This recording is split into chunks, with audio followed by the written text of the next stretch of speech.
Rumors spreading round United Texas town about the shack outside the game. You know what I'm talking about. Just let me know if you're gonna go to that home out on the range. They got a lot of nice girls.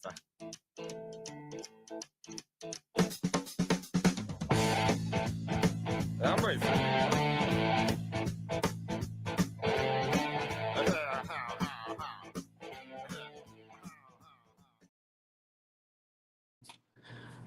Hey everybody, it's Logan Hall back with another stream.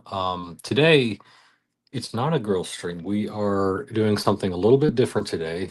Um, it's sort of the winter time, right? And around the winter, I like to pair, uh, really, really just sort of food that's good for the soul. You know, stuff that's filling, sort of hearty, right? And today we are making a short rib ragu with homemade Papardelle pasta. So I'm now in my kitchen, and what I'll do is I'll go ahead and share my screen. That's me. Let's flip around camera. Let's do back camera. All right. So I'll show you what I have going on here, and I'll kind of walk you through what we'll be doing here today. So let me also just make sure that this is a good angle here. And don't worry, the eggs have only been out for like a minute. But let's first talk about these guys. So this is short rib, and this is a very, very nice sort of cut of meat in general. Um, this this sort of cut of meat kind of acts, I mean, like it's very similar to something like a brisket, where it has a lot of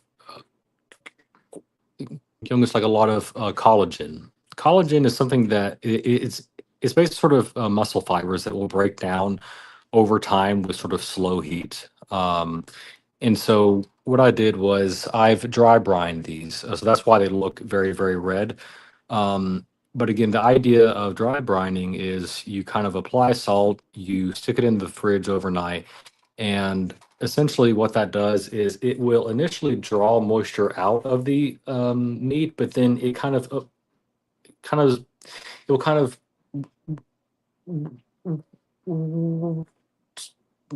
it will sort of gather that sort of those juices back into the meat, and it will actually create a more flavorful sort of profile. So that's what we have going on here today. These are pretty decent sized short ribs here. So normally when you make something with short ribs, there might be three or four of them, but these are both probably sort of half a pound each. So we're working with you know probably slightly over a pound's worth of meat here today.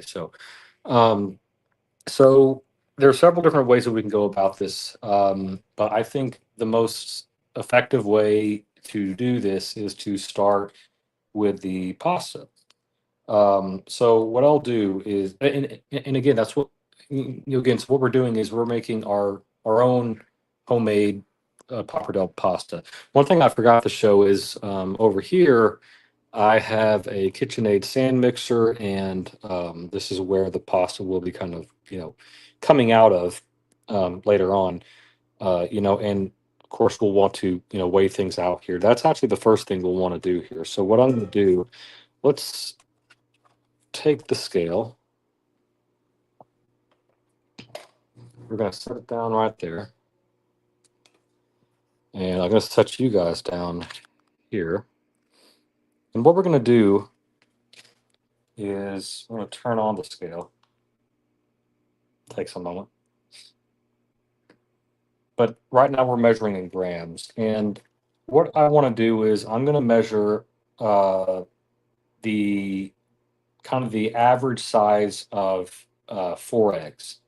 So let's just take one egg here, put it in the pan, and we're getting about 65 grams there. So there is a ratio that I've used in the past that has worked for me in terms of um, flour to egg ratio when it comes to making dough. So the ratio that has worked for me is essentially for every 1 gram of flour, you need um, 1.64 grams of egg, basically. Or actually, sorry. I mean, I might have flipped that around. But basically, what we'll be doing is I want to essentially um, get the average of the weight for 4 eggs, and then let's go ahead and just put in 4 eggs here real quick. So our weight is going up. So right now we're sitting at 244 grams for a total of 4 eggs. So if I do some quick math here. Hey, SE, welcome, man. Thank you so much for joining. I do appreciate your support as always. So SE, what we're doing is I'm kind of doing a scientific sort of nerdy thing right now. I'm taking the weight of 4 eggs and I'm going to divide by 4. So the average weight of those eggs is per egg is 61 grams. So what we're going to do is um, we will actually here we can still use the calculator here. So 61 times 1.64. Oops, that's times 1.64. So it says that we need 100 grams. Hold on. I'm not entirely sure if I'm doing this correctly. I'm trying to remember because that doesn't seem right. Let's see. Let me do this. So okay, so we know that we need 4 eggs, but let me do one more calculation here. Give me 1 second.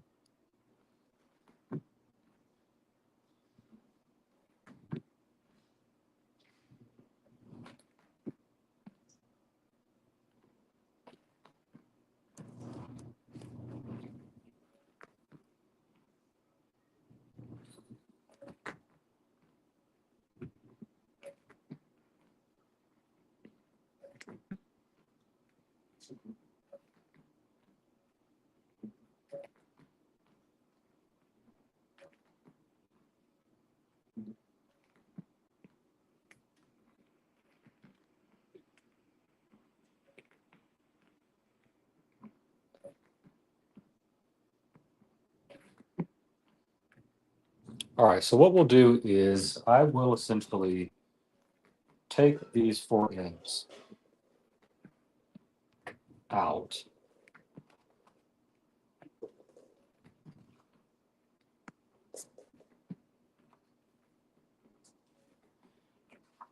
And so again, so what we're going to do is there's basically going to be 100 grams worth of flour per egg, basically. So we're shooting for around 400 grams total.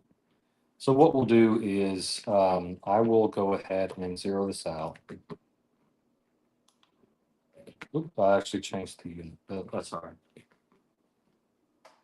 Actually, what we'll do is we'll take this, we're going to zero this out. Just change this back to grams. All right. And I'm going to measure out 400 grams of flour.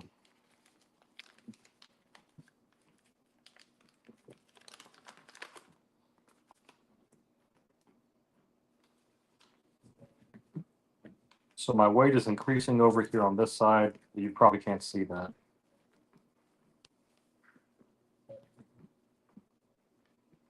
We're getting very, very close.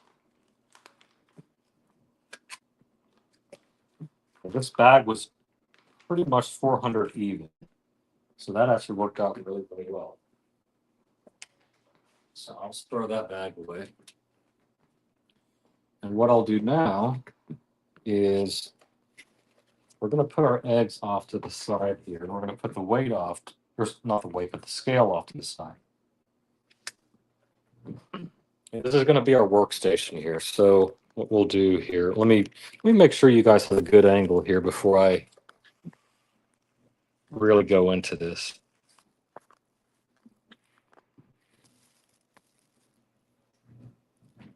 I think that'll be all right.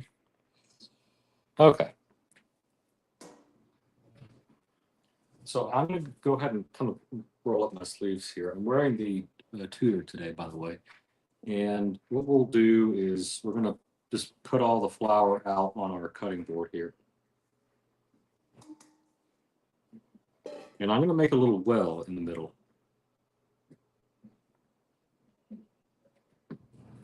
You know, just kind of push the boundaries out sort of as you're making your well.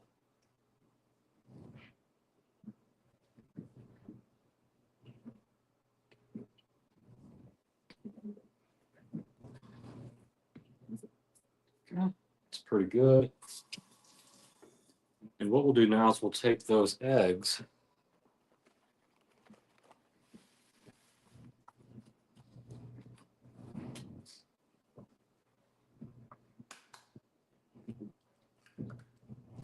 So one.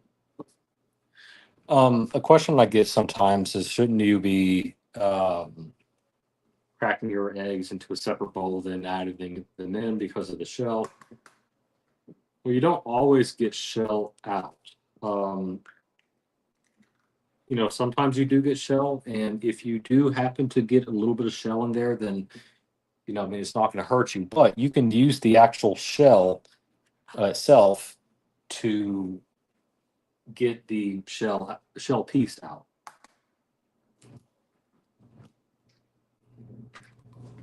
So far, I do not have any shells.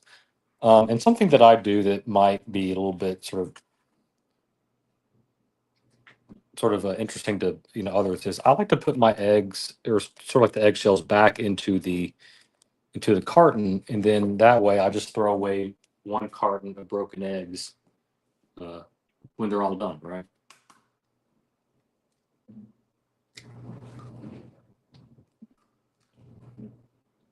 But you do you just do it the way that you like to do it. So we're done with our eggs now. I'm gonna wash my hands.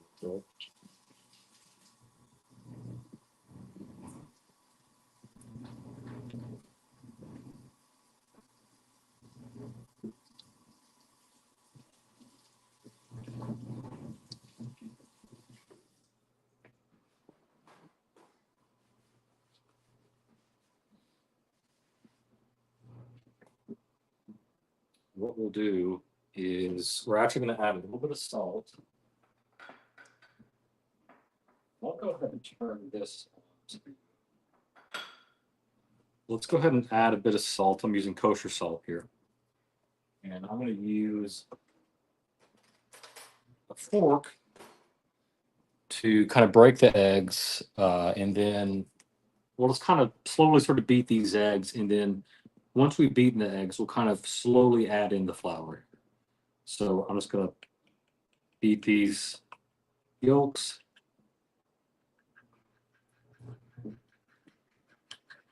And slowly kind of just whisk this around on the board.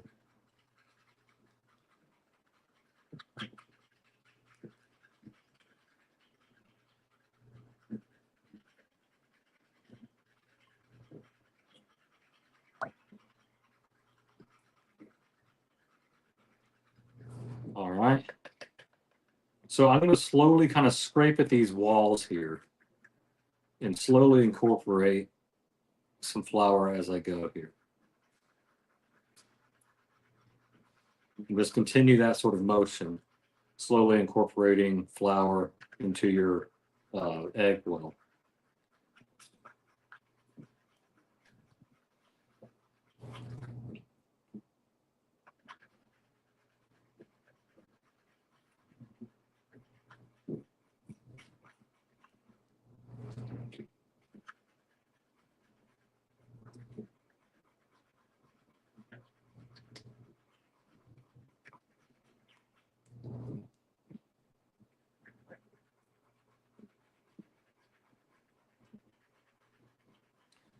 Now, at some point, the egg is going to be able to sort of hold its shape sort of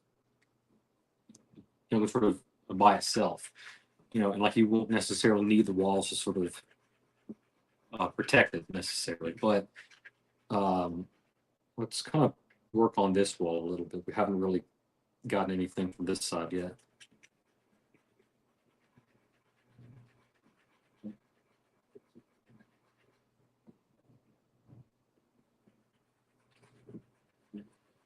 Now, if you've been keen, you probably noticed that I am originally scheduled this live stream for yesterday.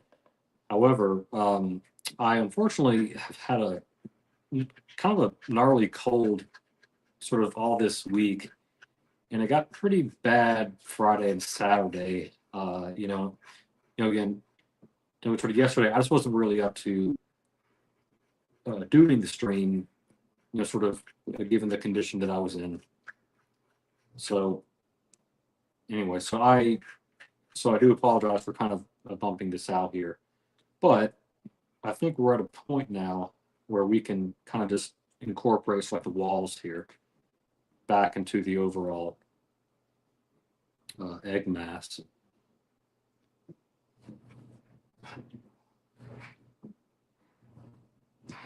Now we're getting to a point where we can use something called a bench scraper. And a bench scraper is something that bakers use quite a bit, because they often are making lots of doughs all the time, right? So let me see if I have mine here. Yep. All right. So this is a bench scraper. They come in all different kind of shapes and sizes, but generally what we want to do is we kind of use it to get some of the egg off here. And I'm going to put that in the set real quick.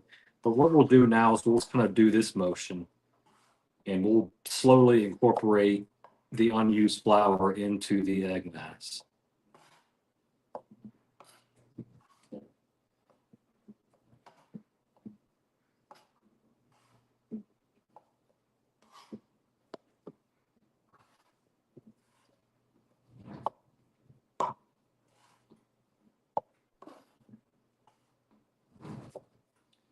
I'm gonna have to check the comments here to see if we have anybody in the chat.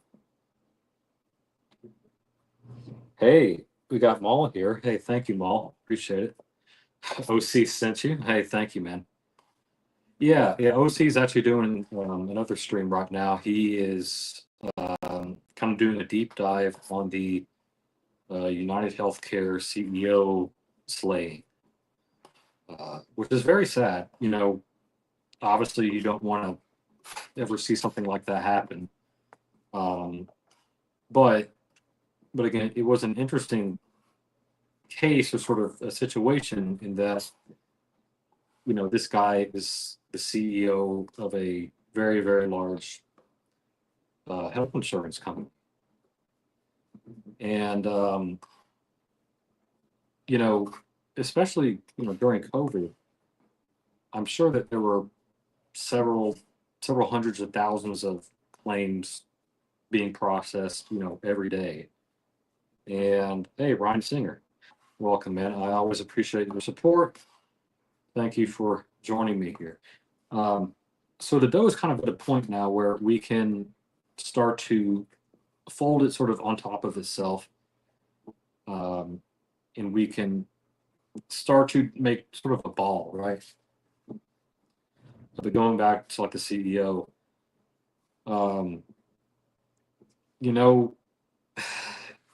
it kind of sucks to be in that type of position because you are someone who is responsible or sort of the figurehead of a company that unfortunately has to make a lot of decisions to essentially deny people services or sort of payout, right, to their claims. And that's never a good feeling, right? Because this guy was just like you and me. He had a wife and kids. Well, I don't have a wife and kids, but against what the average Joe does. And now those kids they don't have a father, and it's really quite sad. And you have to wonder, um, was the perpetrator, a previous employee of the company? Was he someone who had his claim denied, or maybe a loved one's claim denied, that ultimately led to perhaps the death of that person or loved one? Again, it's it's like a weird sort of situation to be in. So my eggs here. So just sort of go back to like the actual sort of process here. You'll notice that there's still quite a few sort of flaky pieces here, hanging around. I'm going to add just a little bit of water here, and I think that is going to allow us to incorporate a little bit more of that stuff that's sort of just hanging around here.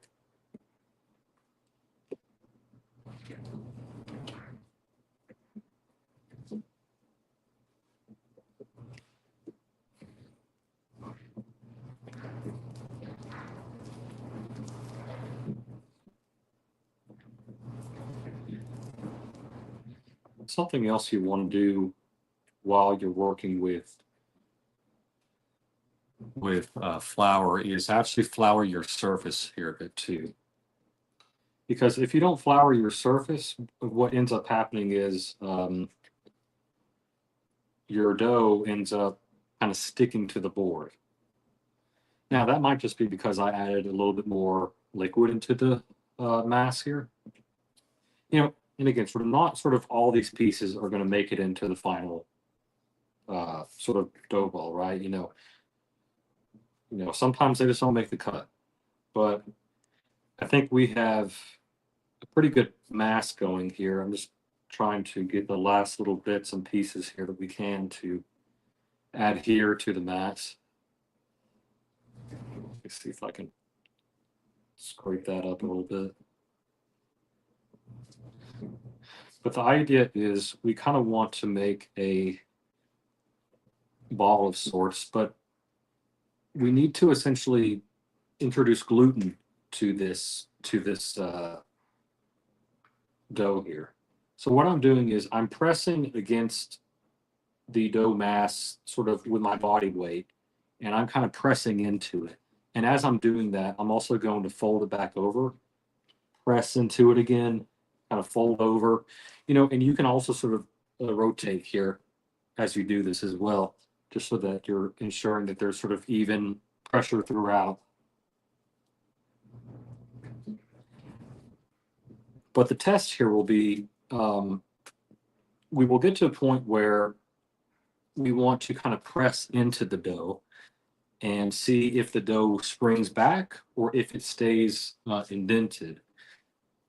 And and what I'll do is, again, this process will take, maybe 5-10 minutes of actual kneading, right? Right. So that's what I'm doing. I'm actually kneading the dough right now.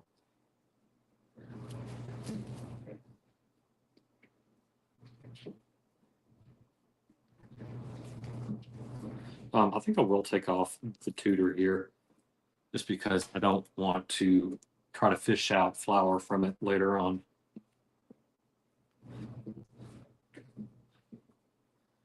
Three viewers, hey, thank you guys.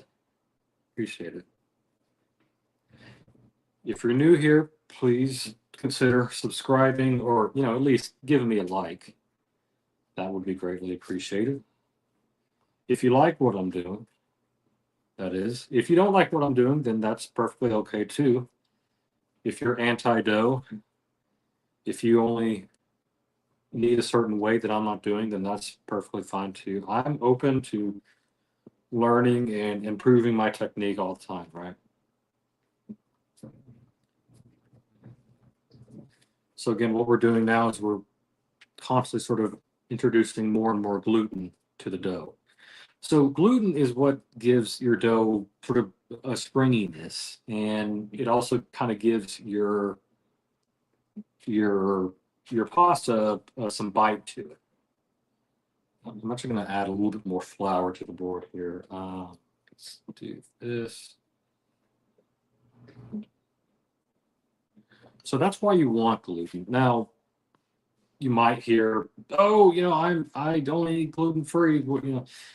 That's fine too, but your pasta is going to look and taste and feel a little bit different than most.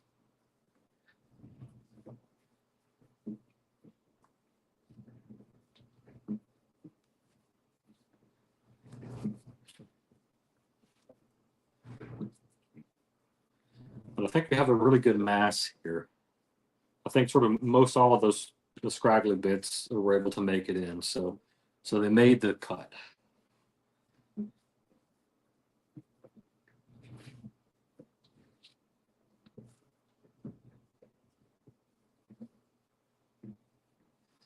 Now C has something else that he can sort of make fun of me for kneading for 45 minutes instead of chopping herbs for 45 minutes, right?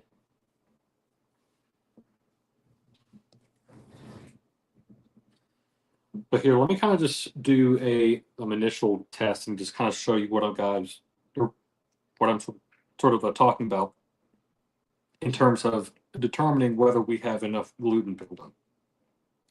So hopefully you guys can see this. I'm going to press my finger into this, and notice how it springs back a little bit, but not quite all the way. That means that we still need to keep on kneading a bit more and more. Now the reason why we're doing this first is this needs to kind of rest in the fridge for about 30 minutes before we actually start using it and start to shape it up. So I figure we can do the dough first, and then we'll start to sear the short rib, and then from there we'll start to build our sort of base in terms of our sort of mirepoix, if you would. So mirepoix in French is simply celery, onions, and carrot. So that's sort of the foundation for a lot of your, like your braising sort of liquids and whatnot. Like your soups, your broths. Again, so that's what we're kind of going after here. Again, remember to fold, remember to kind of press into it.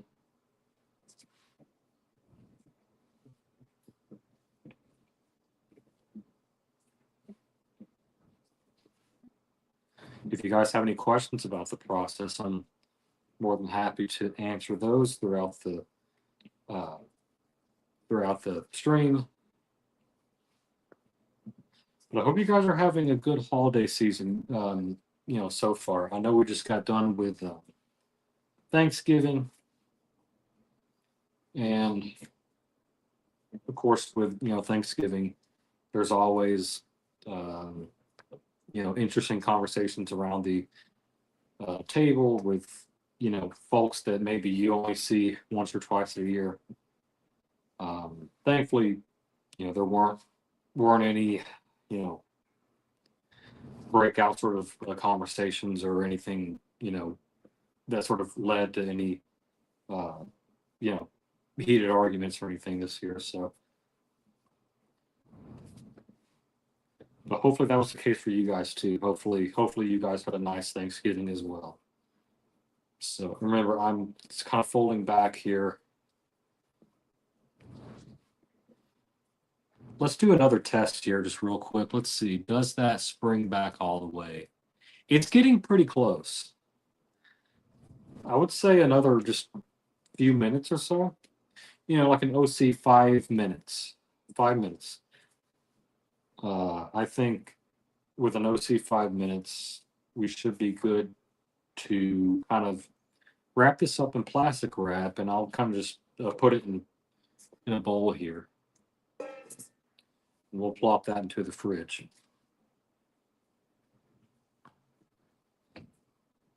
So again, we'll fold, press our kind of full body mass into the dough.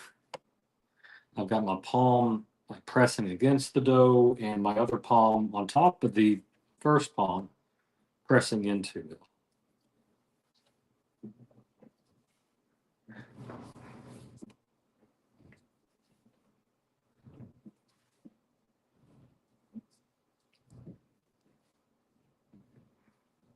So I hope you guys are enjoying your weekend.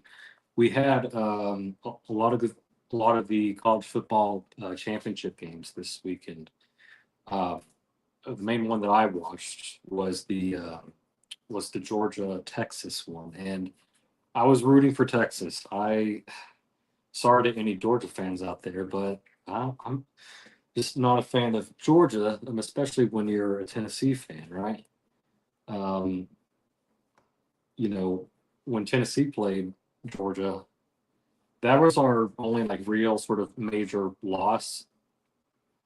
Of course, we also lost to Arkansas, but uh, I think that was sort of a fluke. Wasn't really meant to happen that way, but um, anyway. So what's interesting is the final sort of final rankings came out earlier this afternoon, and Alabama did not make the playoffs, which in sort of SEC country is always a nice thing to hear. Um, of course, if you're a Alabama fan, it's not. But um, anyway, so I think let's do one final test here. That pretty much springs up back sort of all the way, and I think what we'll do now is I'm just gonna kind of form this into a nice sort of ball here, or maybe not so much a ball, more just a blob. And I'm gonna get some plastic wrap.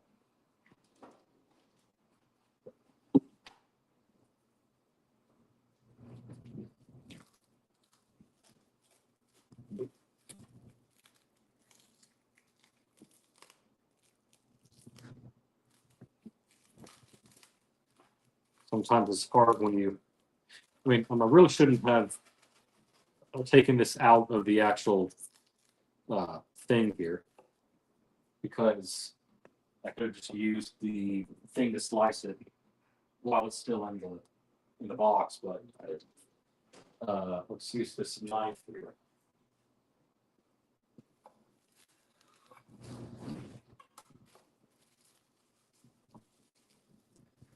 So I'll get a little bit more.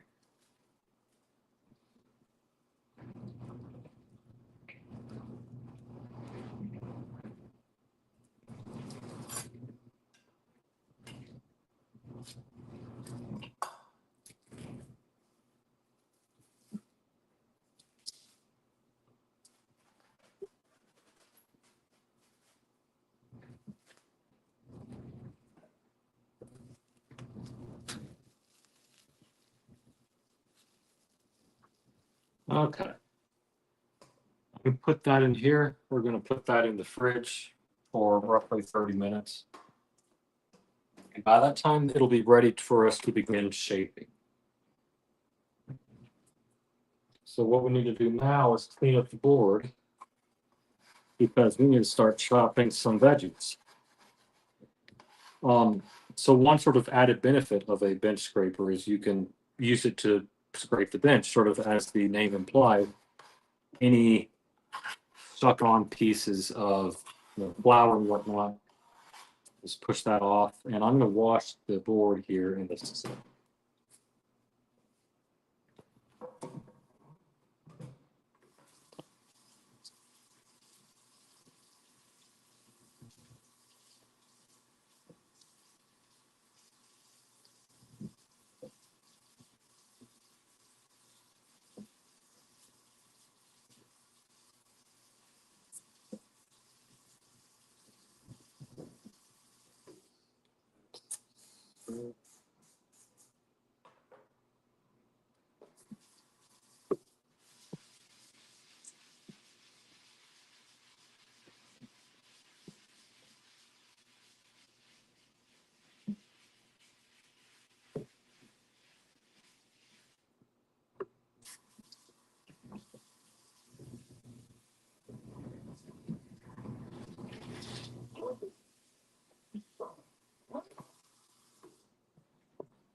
So this piece is sort of what I use to keep it from sliding around. I put that underneath, but sometimes it likes to come out.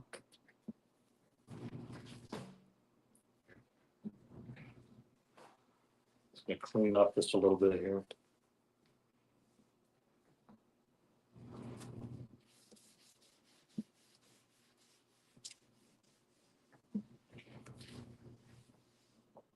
Nice clean cutting board. We're done with the plastic wrap.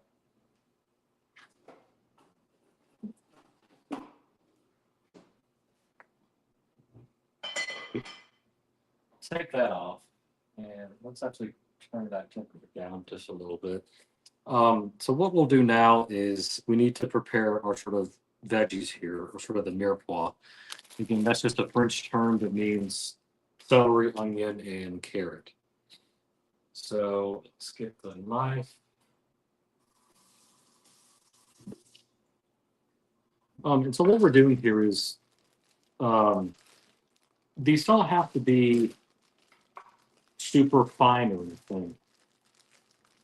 These veggies are really going to serve more of a purpose of flavoring the meat and sort of the broth.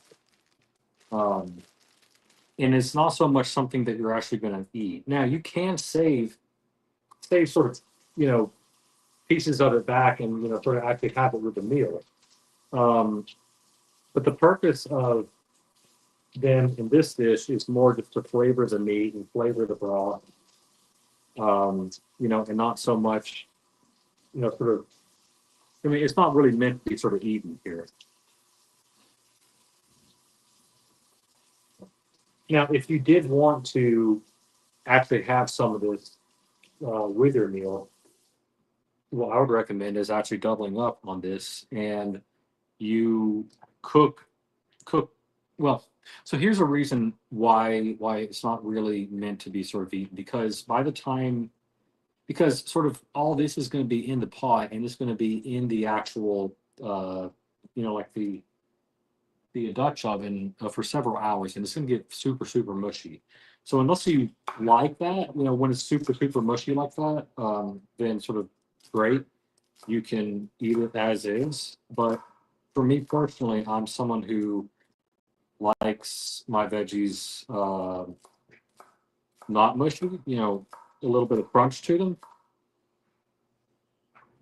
So what I'm doing is, again, it doesn't really matter how you cut these, but I'm just, kind of cutting these up in sort of like an inch sort of height here. And sort of like the end pieces, I'm just kind of tossing back into the sink. That's sort of my makeshift trash can. And in terms of quantity here, I mean, probably about like a cup's worth of everything. So like a cup's worth of celery, a cup's worth of carrot, and then a cup's worth of onion as well. So what I'll do is put that there. I think we'll do these last two pieces and then we'll be done.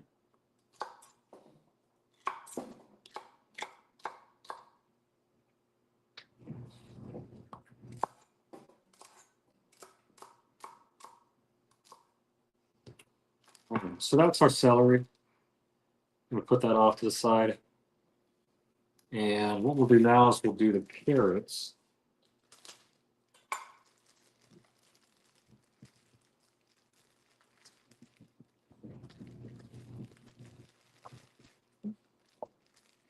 Let's get like 3 or 4 solid pieces out here.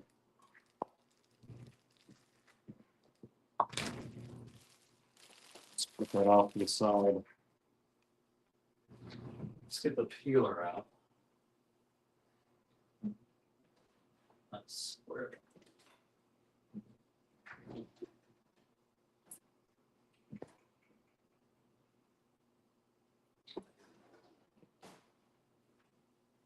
Okay. So I'm going to chop off the ends real quick. We don't need that.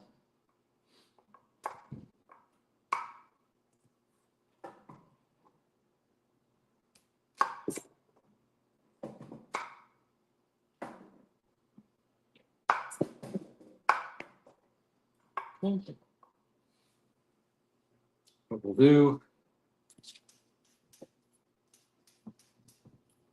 peel these in the sink for now. Again, I'm just sort of treating the sink as sort of my makeshift trash can for the time being.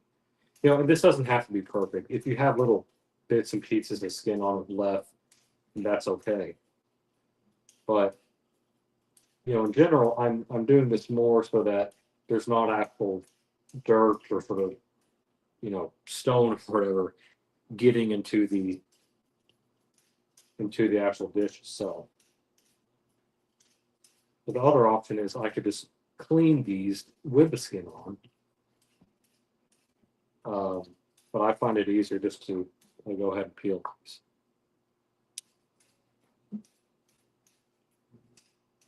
Because that gets rid of the dirty skin and it makes it look a little bit nicer.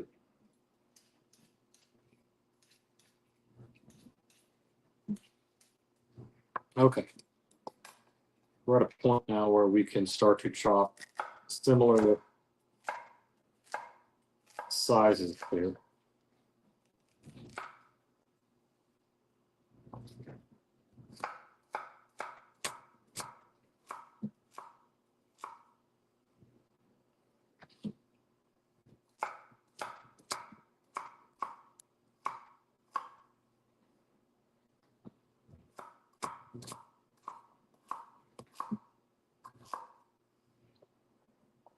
It's roughly the same amount of carrot. And then for the onion, I'm using yellow onions here. Just a quick sort of, I guess, lesson on onions. You have yellow onions, you have white onions, you have sweet onions. And there's all different kinds of onions, right? Most of the time, what you should be buying from the store is just a simple sort of yellow onion. This is sort of good, like for any kind of, you know, it's good for a 90% sort of onion sort of applications. Now, if you want something that can be pickled or something that is better to be consumed raw, then you want like a red onion. Shallots are sort of the fancy version of red onions, but they all come from the same sort of, you know, family, I guess, right? Shallots are used more for like pan sauces. But anyway, we're gonna yeah, let's kind of chop that off too. Let's take off sort of just that first layer.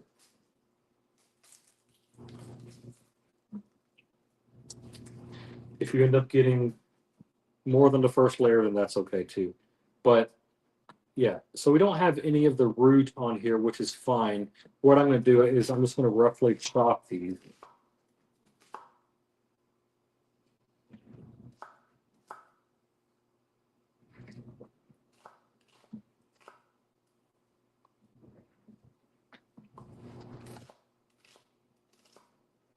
So this is just sort of like a rough sort of size that I'm going for here. Again, so this is actually going to break up here in the actual dish itself too. But just a rough chop.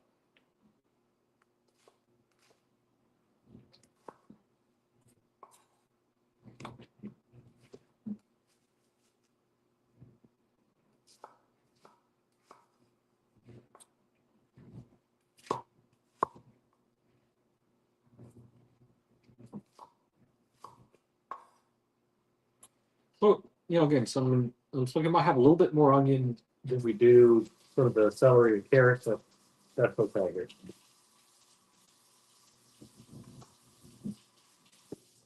Something else we need is garlic. And I have a bowl here.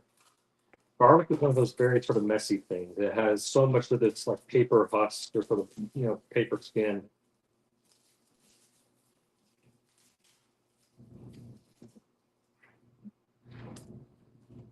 Now, when a recipe calls for garlic, you know, it might say 3 or 4 cloves, but it's perfectly fine to kind of bump that up to 5, 6 or whatever.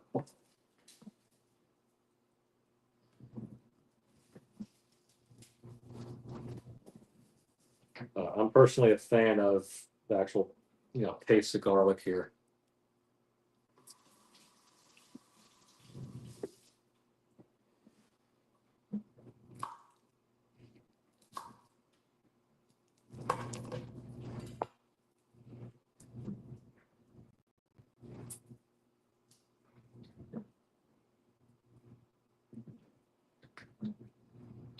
So what I'm doing is I'm just kind of chopping off the ends here. That made a ginormous mess. Try to get any of the paper sort of husk sort of off. You don't want that.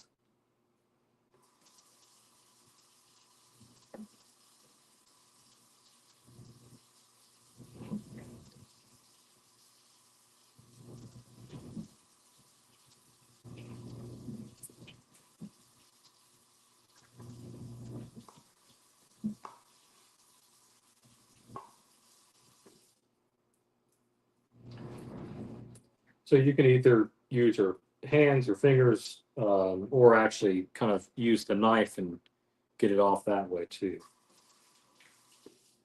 Just realized this is kind of in your view, guys. So sorry about that. We need a bit more garlic here.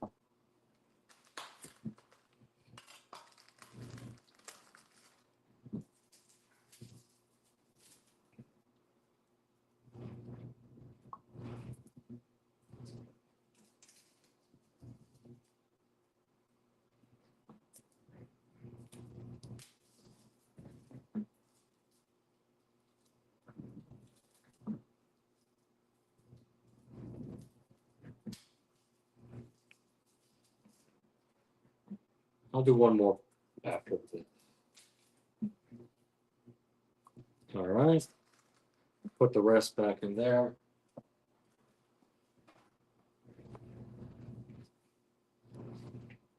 So again, I'm just going to chop off the edge.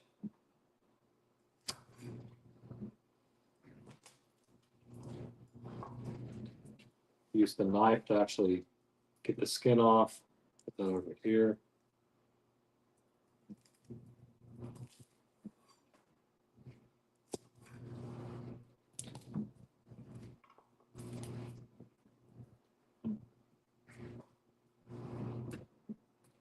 Sometimes you might get like a little piece like that and you have some stuff on there that maybe you don't necessarily want in your garlic, so just cut that out.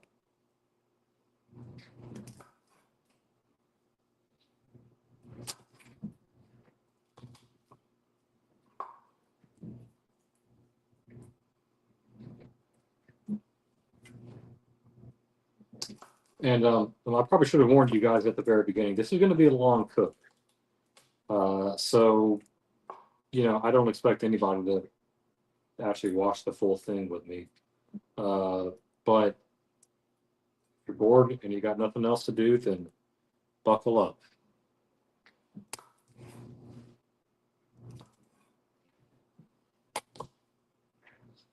Because once we actually get everything into the pot and we braise it and whatnot, it'll be in the oven for about 2.5 hours. We're probably already like an hour in, right? So a good way to sort of spend your Sunday afternoon. So let's go ahead and chop up the garlic. Just trying to get all the paper skin out of the way. Get that out.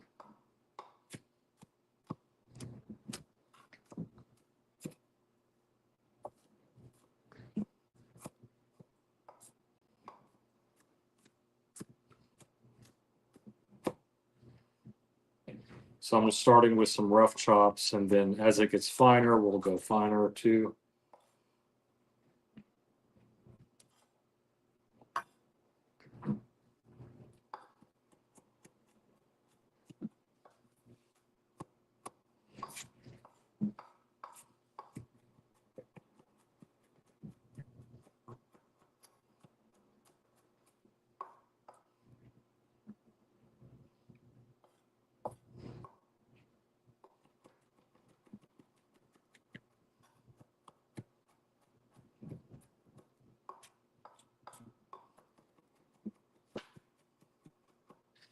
Now, earlier, I was saying that, like, it doesn't really matter what size you sort of make these, but that was more for the actual veggies here. But for the garlic, it does kind of matter because you will be consuming garlic, and that will be part of the actual sauce or sort of like the meal, right?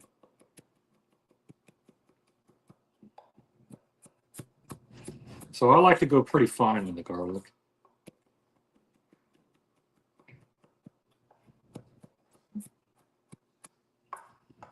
Just about there.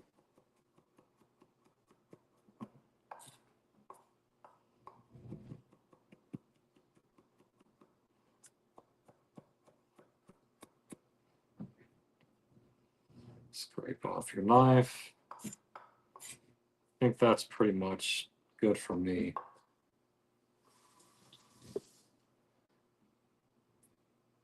All right. So I think we're at a good point here where we can start to move over to the actual pot. I'm going to position you guys right here. Whoop! You guys fell off the mount. Sorry about that. Whoop! And I'm dropping the phone now. Sorry, guys.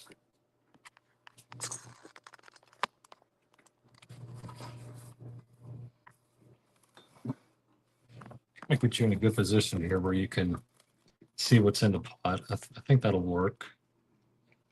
All right. Yep, that'll work. Okay. I've actually got some bacon grease here that I have sort of left over from when I cooked some bacon this morning here. So instead of butter, I'm actually just going to use that. And that will kind of work as like the oil too. So let's go ahead and scrape that in.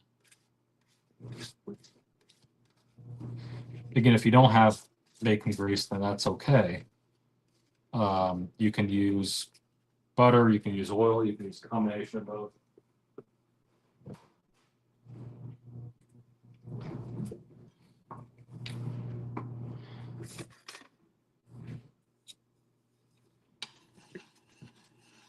Make sure that's all the way down.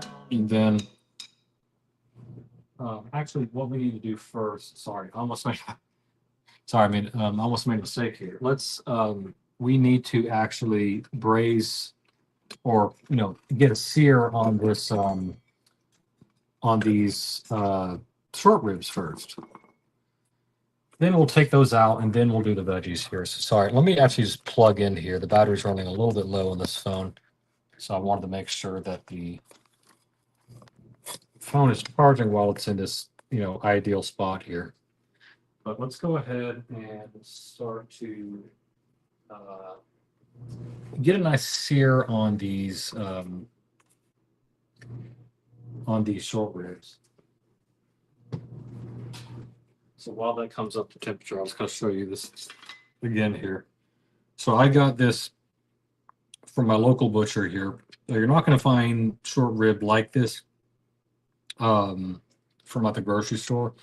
This is when it's really good to have a built-up relationship with your local butcher so that they can get you the nicest and sort of like the finest quality meats for these types of meals, right? So I think, I'm starting to get some good heat there. So what I'll do is I'll go ahead and put this down. No, no, that's not hot enough. Let's crank that up a little bit more here.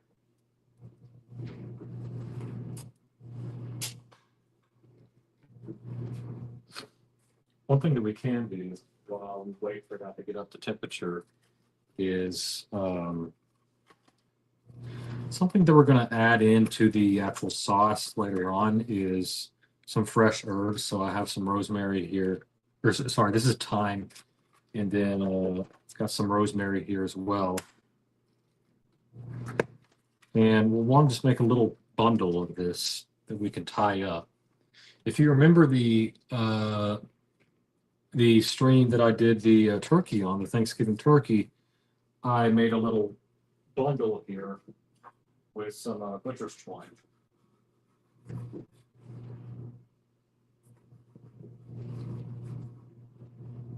That's exactly what we'll do with this too.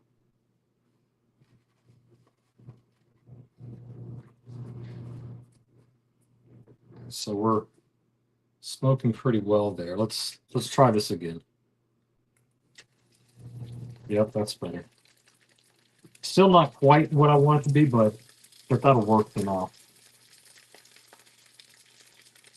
Again, we're not really looking to fully cook this.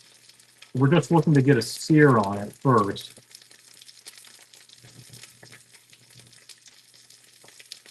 And then once we get a sear, it's going to slowly cook in the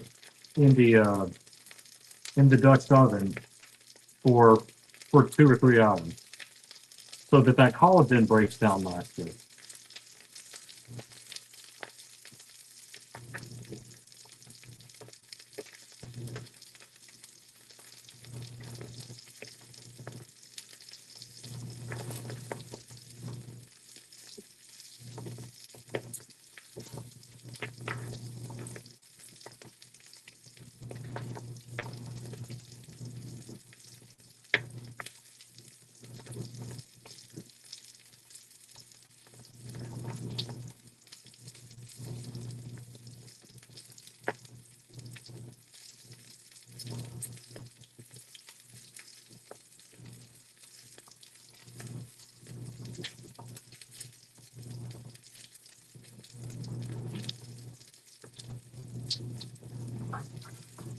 So that's our bundle that we'll use to plop that in there.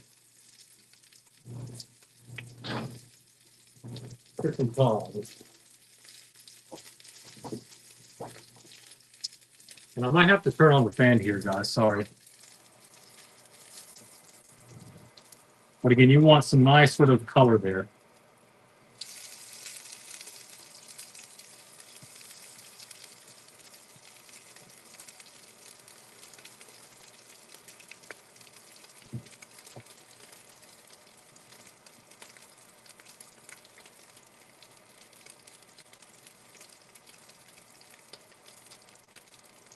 So again, we're doing about, like a minute per side, roughly.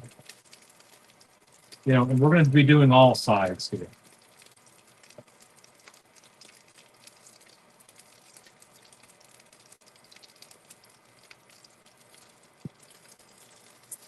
Let's lay that down.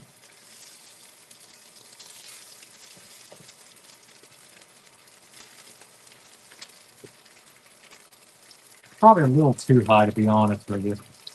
Let's kind of bump that down.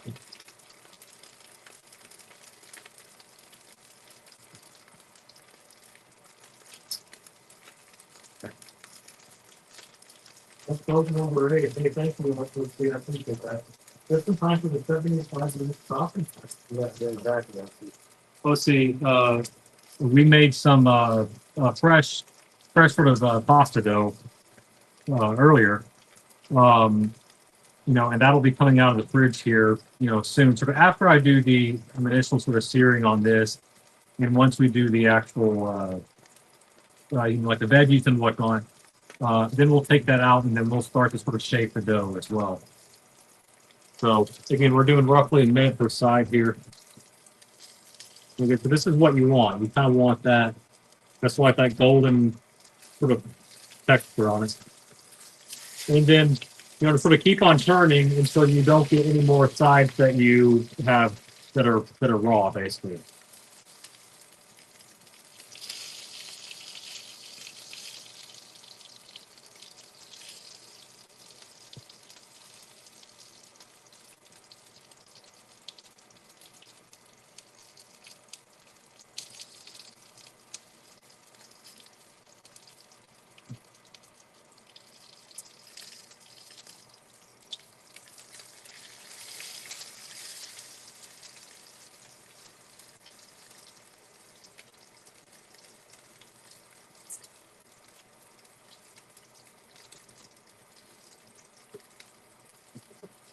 And we also have JBJB, number 9. Thank you, Meg. It's probably late for you, JBJB, right? Because you're in Portugal. Again, so that's the kind of color that you want. So let's stand this guy up, and then he's about to come out.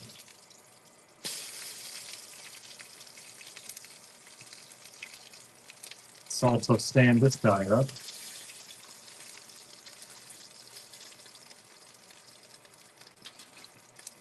Oh, 10 p.m. Okay. Okay, gotcha. So you still got, a couple hours in you, I guess.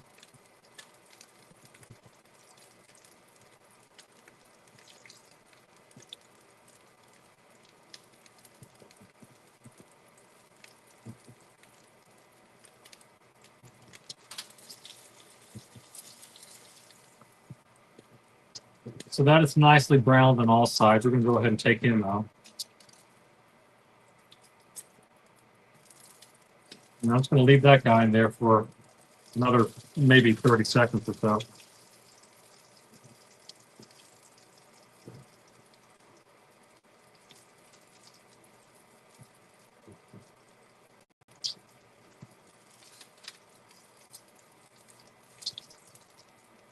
Now, I want to get some of the fat out of here.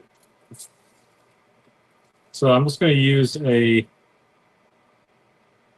piece of paper towel, and I'm just going to toss that.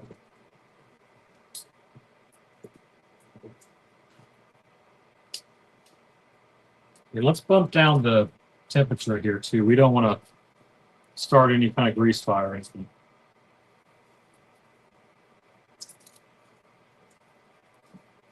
Okay, but I think that leaves us just enough fat to work with here for the actual bacons. So we're going to be doing the carrots first. Carrots will take the longest time to actually cook down. And if you get a little bit of onion in there, that's okay too. So we're going to start with the carrots.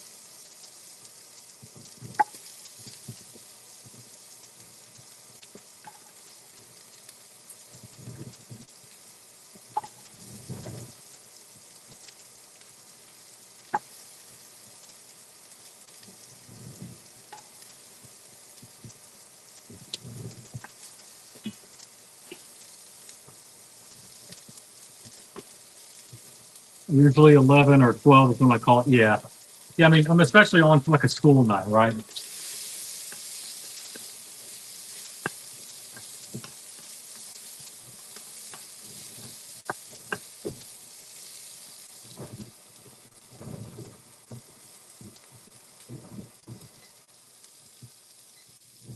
Let's turn off the fan here. And I'm actually going to crank the temperature down just a little bit too.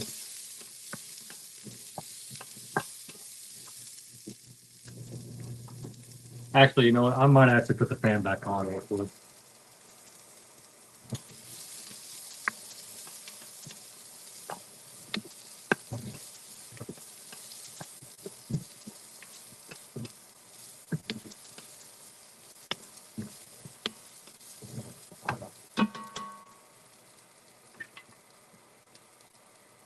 All right, so I think we can add in the onion.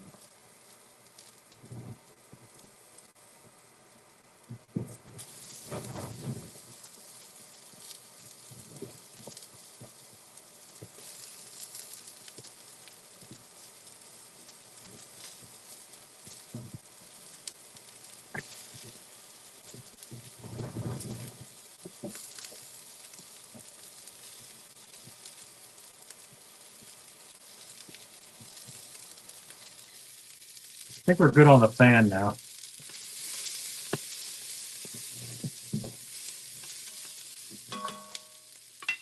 And I will add in just a little bit of oil.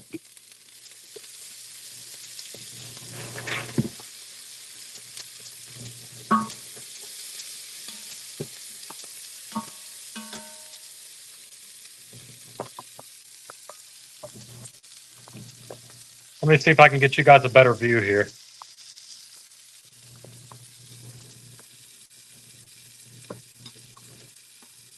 Give me 1 second.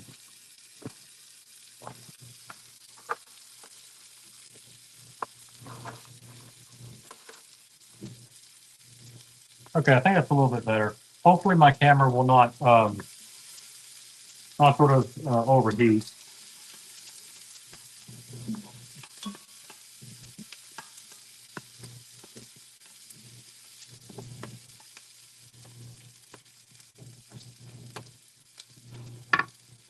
So again, so we typically do the onion and the carrot first because they are thicker, right? You know, and they will actually sort of take longer to cook versus the celery, which is like 97% water or something like that, right? So let me actually position you guys a little bit better like that.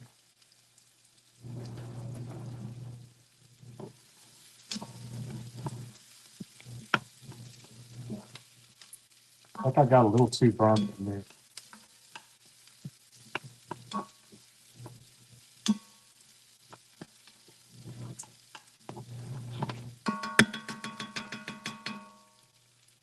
Something I need to do actually is pour a bit of wine here.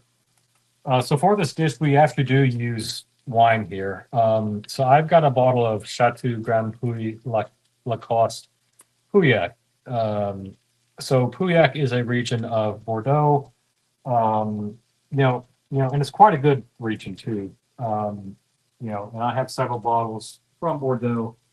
But I've actually been sipping on this already, um, some this week. But I'm gonna go ahead and open the bottle here too. So let me first explain sort of what this is. So this is called a Coravin, and essentially it is a device that allows you to um, essentially puncture the cork of the wine bottle without and basically using that to extract wine from the bottle without you having to actually open the bottle. The sort of advantage of that is that the shelf life is going to be way longer. And again, it's like the shelf life, is like a little bit of like a funny term for wine, right? Because you can easily, store a wine for decades, right? Like a cellar properly. Um, but the moment that you open a wine, it has a very limited sort of shelf life sort of after that. Typically,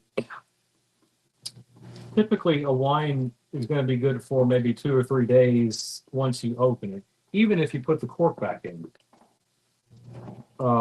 There's also other systems where you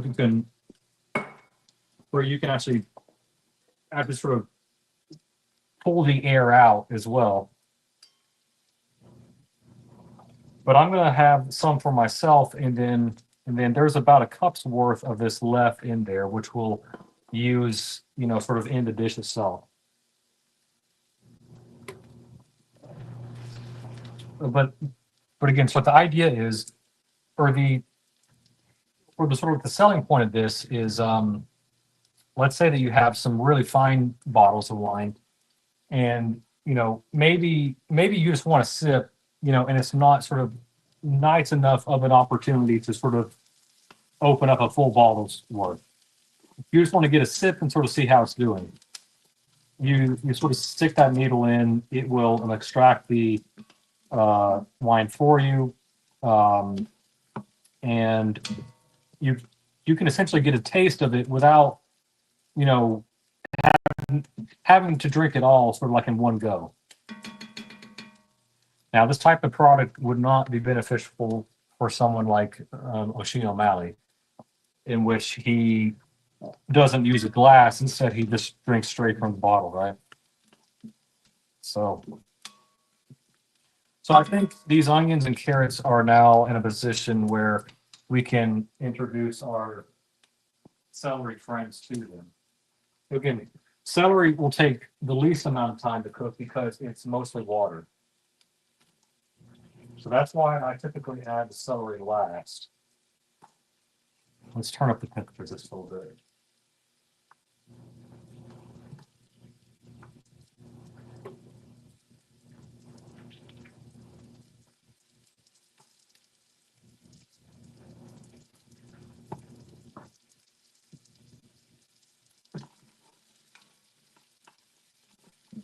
So we're going to let this come up to a little bit more sort of higher temperature. And I'm going to get some seasoning out. So you know what? We actually will need the flour here too in a moment. So I'll keep that out. But typically for this, I'm looking for more sort of Italian style spices. So marjoram, oregano, salt, pepper, of course, rosemary, thyme, basil.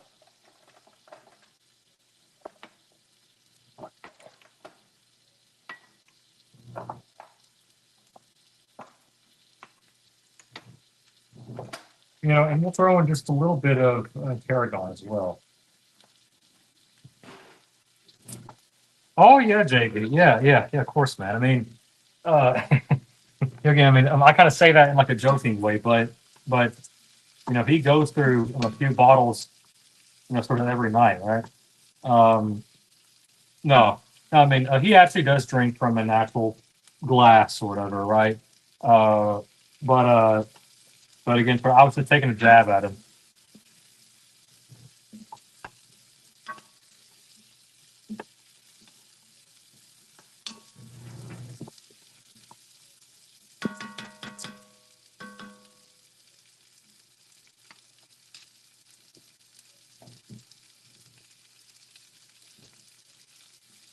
And let me actually point this up a little bit more like that. I think that should give you guys a slightly better view, hopefully.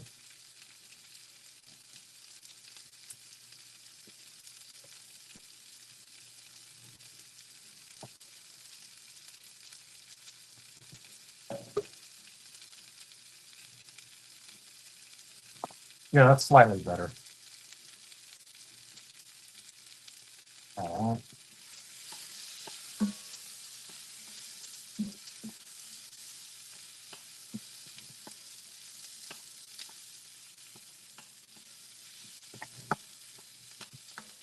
So we're at the point now where we can add in our garlic.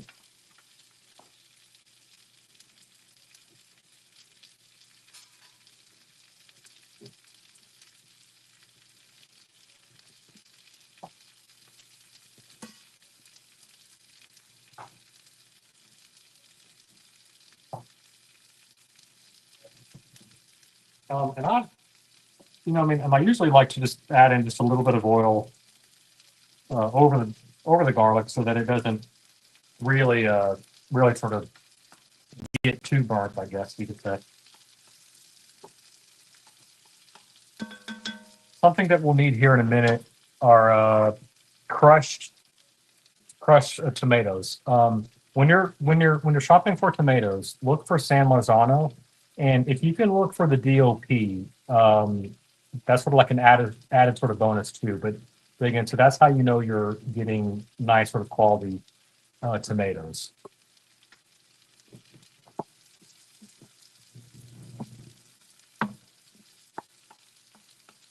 So I'm just going to move that garlic around just a little bit and let that kind of perfume a bit.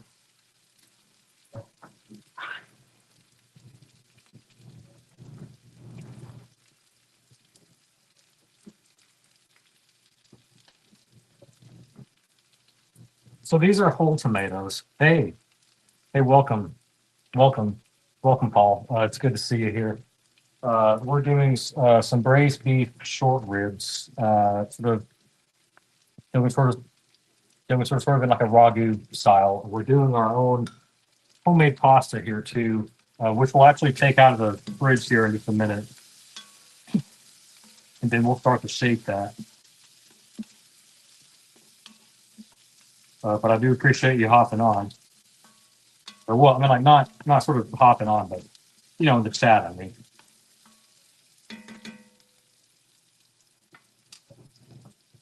What I'll do now is we're going to add in some tomato paste first. That's about like, I don't know, like a fourth of a cup, you know, maybe like 1 tablespoon, maybe sort of a 1.5 tablespoons. So we're going to incorporate that in. I'm also going to add in just a little bit of balsamic vinegar.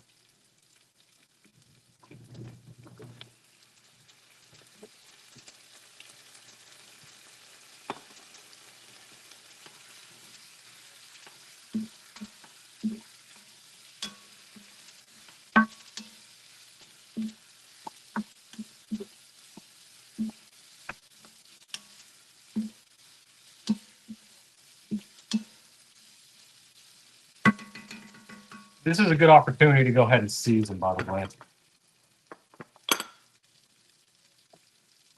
There's our salt. Let's do some freshly ground black pepper.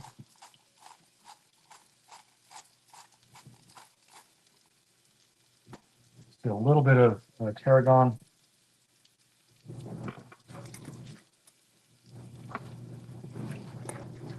Thyme.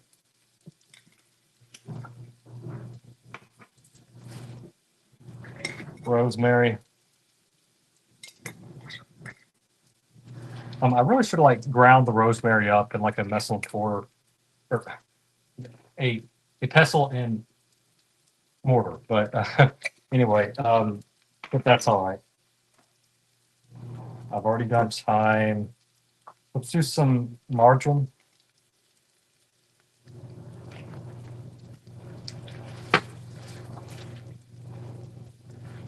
We don't need cumin seed.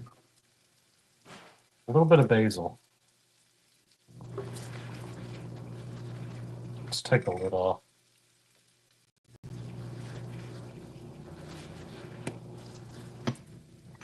All right. I mean, if only you guys could be here to smell this.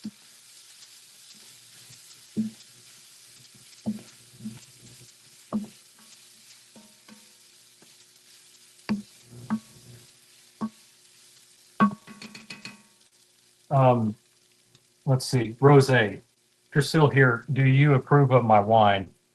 This is a Chateau Grand Puy Lacoste Pauillac from 2020. Really, really nice.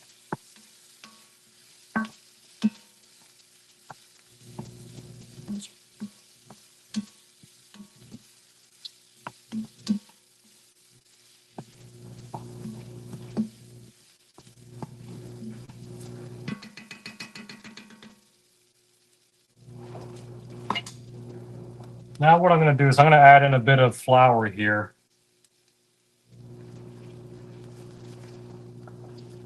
And that's going to kind of have all the flavors sort of stick together.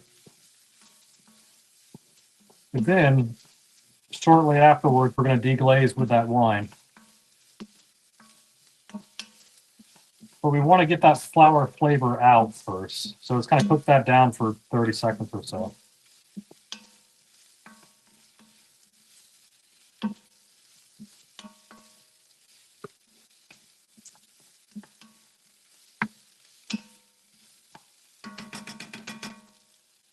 All right.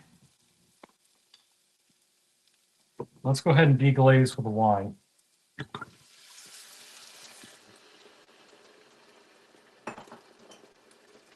And I'll turn the temperature down just a little bit.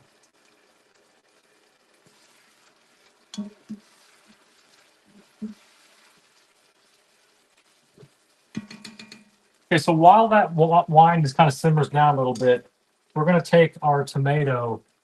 So these are whole peeled tomatoes, and I'm going to use a stick blender to kind of get this down to sort of a roughly sort of crushed consistency.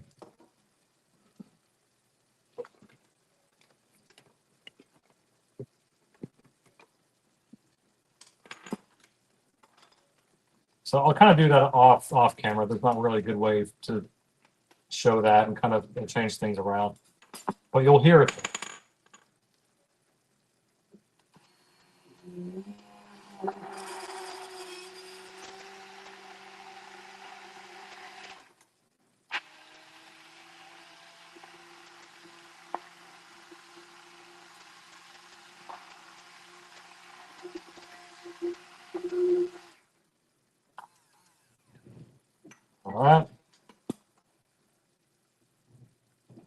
So those tomatoes are ready to go in.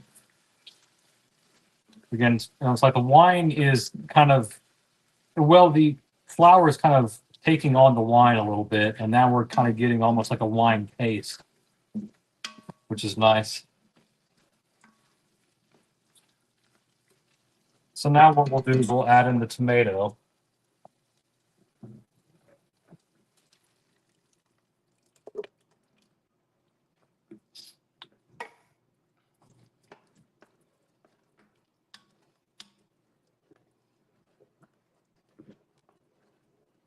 Let's bump the temperature back up just a bit.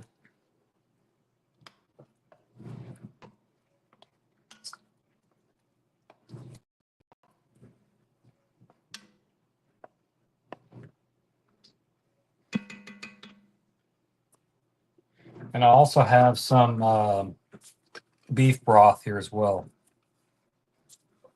Thank you, JB. Appreciate it.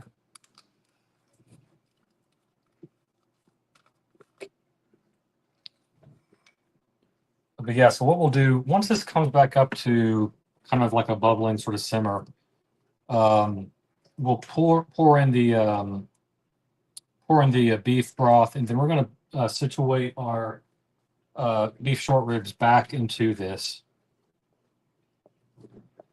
And that's going to ride in the oven for about 2.5 hours.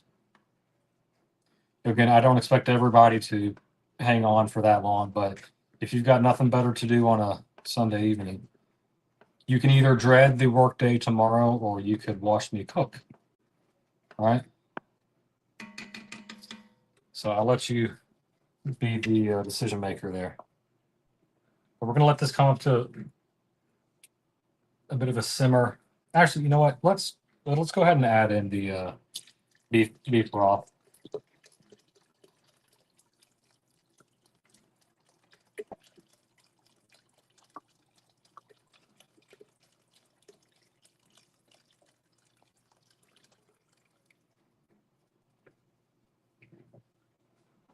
All right.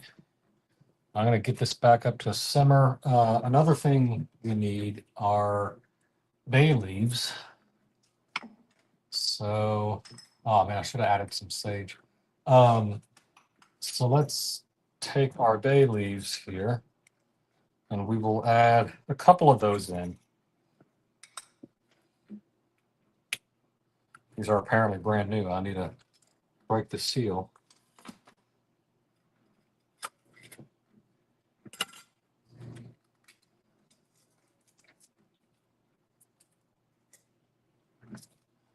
Let's add in like 3.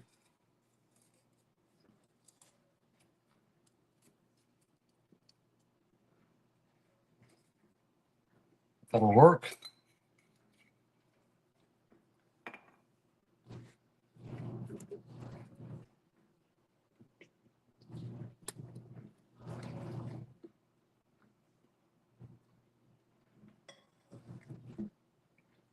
So once we put this in the oven, our dough will be ready to the point where we can start to shape it, and we can actually,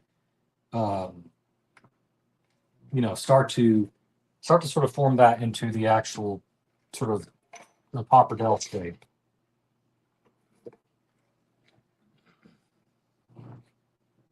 I can hope you guys are having a nice Sunday afternoon, evening, or possibly even Monday morning, depending on where you are.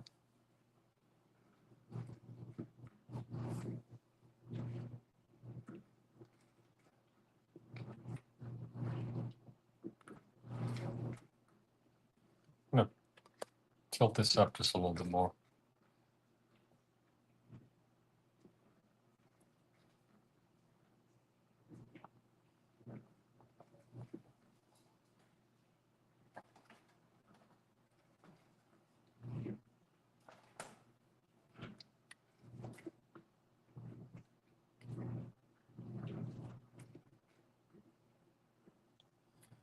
So while we wait for this to come back up to simmer, I'm going to put some of these spices away.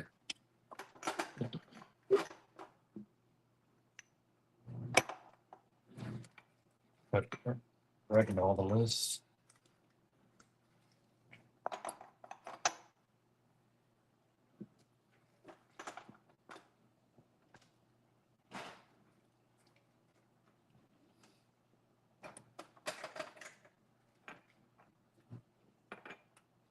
rosemary back.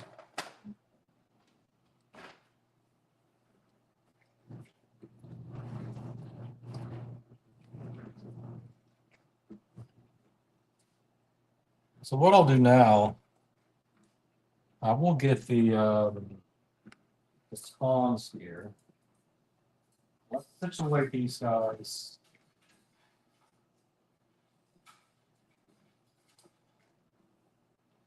Back in here.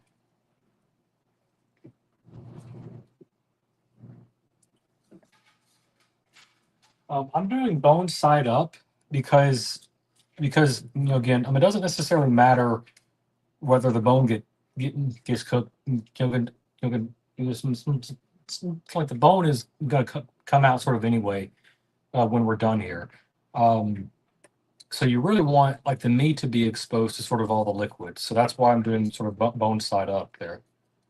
And then finally, what we're going to do is we're going to add in our sort of bouquet of dried spices there, or herbs, I guess I should say. And what we'll do, this is now sort of at a simmer, and we're going to go ahead and put this into the oven.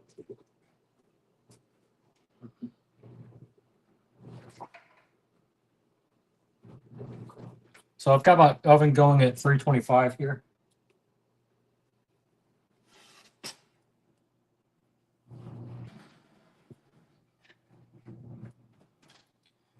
And again, depending on your oven, you may have to like take out like the center rack possibly. But anyway, what I want to do now is let's kind of position ourselves to be at the, sort of at the dough station here. So I'm going to move you guys over.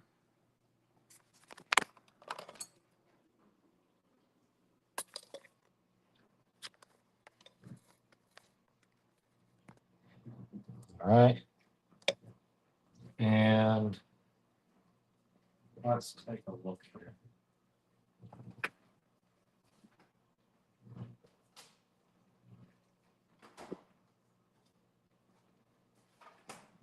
So our dough has sat for, sort of however long that took, maybe 30, 40 minutes. And now it's ready to be shaped into, or well, at least get to a point where we can roll them out, and then they're going to go through this sort of pasta roll. And then we'll shape them into sort of like the Papardelle, just kind of strips, I guess. So let me set a timer here. Let's do 2.5 hours.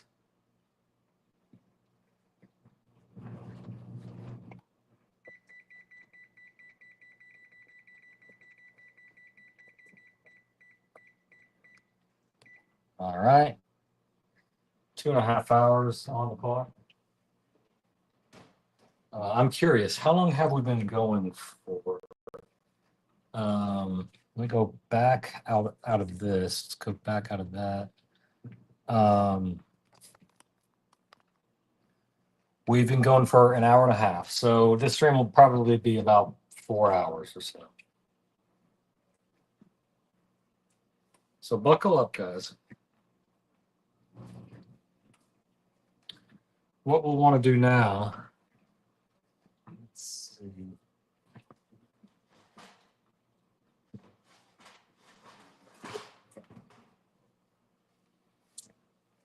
Let me get another cutting board out. I'm going to apply some flour to it.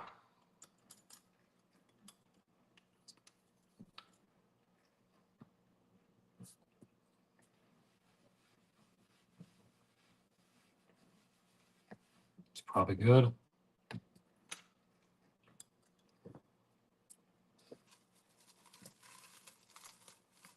Probably what I'll do is I'm going to break this up into like 3 or 4 pieces.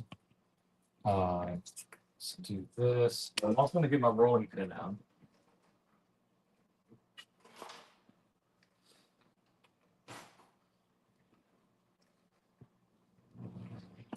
put that there. And I'm going to get this knife cleaned up real quick.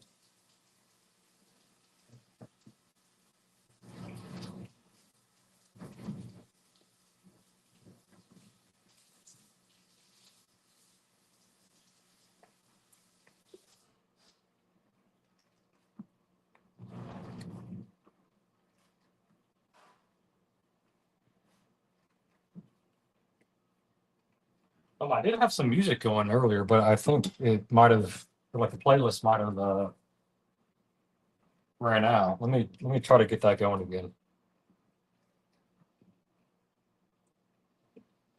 Let's see.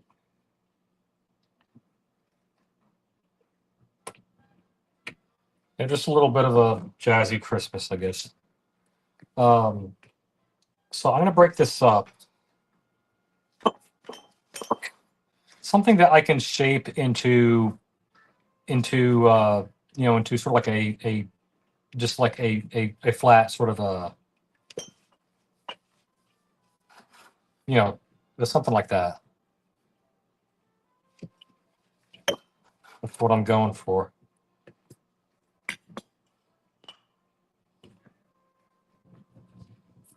You know what I need to do? I'm gonna get this non-sticking, or sorry, let's put this here. Drag this up. It's nice and firm. Let's put these off to the side real quick, and I'm gonna go ahead and flatten out. Something else you can do is you can actually add a little bit of flour to the roll as well. Let's see, is that a good angle, guys? Yeah, okay. So these are currently like the size of, sort of like a chicken breast. But I want to get this flattened out to where this is going to be in the shape of sort of like a rectangle. And I can kind of feed it through here, basically.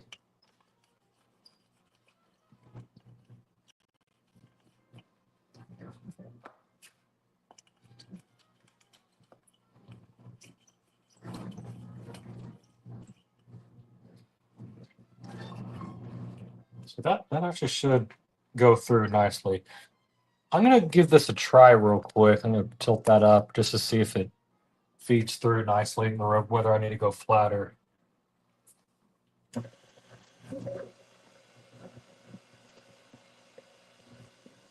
That goes through decently well, actually. Okay. So what I'll do, I guess, sort of each one of these will just kind of take just like a minute, like the shape out, and then we're going to go through the process of getting these through here and getting them flattened to like level 6 or so. Maybe 5 possibly. So let me show you guys something real quick. So on pasta presses, there's different numbers here. So mine goes to 8, and typically you want something kind of, around. Now, if you had one that went to 9, then you'd probably want to stick at 6. But since mine goes to 8, I might just stick at 5. But the idea is we want to essentially flatten these out, and we're going to fold them over on top of each other. And we're going to do that a few times each time. So this is, sort of a process that will take a little bit of time. But again, that's fine because we need to, cook the short rib for, 2.5 hours, right? So what I'm going to do, I'm going to turn this back on and I'm going to make this, and I'll sort of show you what I mean. So we'll kind of run this through 2 times or so, and then we're going to fold this over.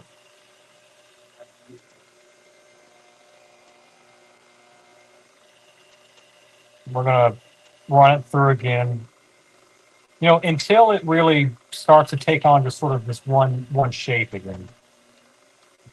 you don't have two separate sort of pieces or whatever. It's just all the sort of one shape is sort of sticking together. So what I've done, I've done that now. Let's move to level two.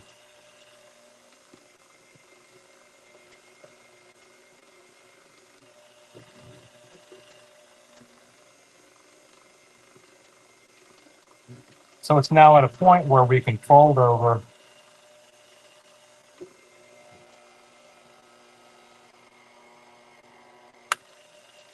So again, when you do that, like your engine is not really going to like that, uh, because it's taking on sort of twice as much sort of a power basically like to get sort of through that. But again, you just kind of keep feeding this through. Once you folded it's sort of over, at least once, and it's taken on that shape. That's when we'll kind of bump up to the next level. So we're now on 3.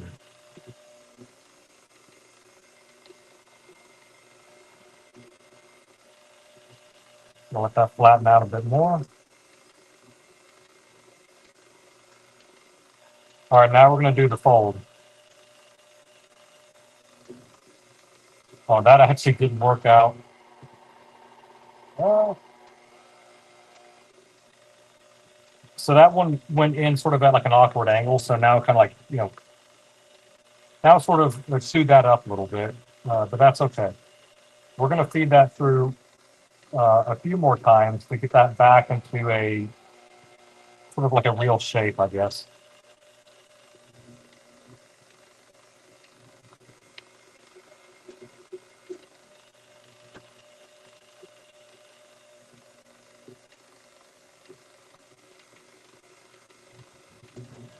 All right, so that's gone through now. Let's go up to 4.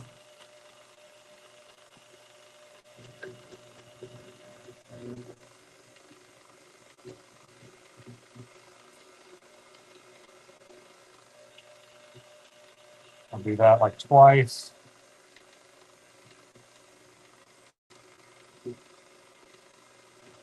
And now we do the fold, the part that it doesn't like.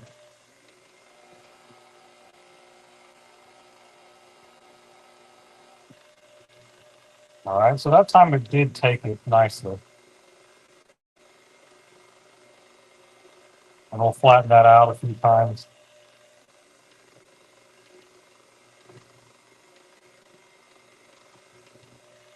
All right, let's move up to 5. We may stop at 5, but let's just see what it looks like at that point. Like we don't want it to be too thick. We still want it to be able to cook sort of nicely, sort of nice and evenly, but we don't want it to be so thick that it's going to take a while to actually cook whatever. So now let's go ahead and do the fold. Oh, and I don't think it fully went through. Okay. Yeah, I mean it kind of went in slightly awkwardly there. See, like it's try to eat it up, but again, we're going to pass it through a few more times to really just flatten it out.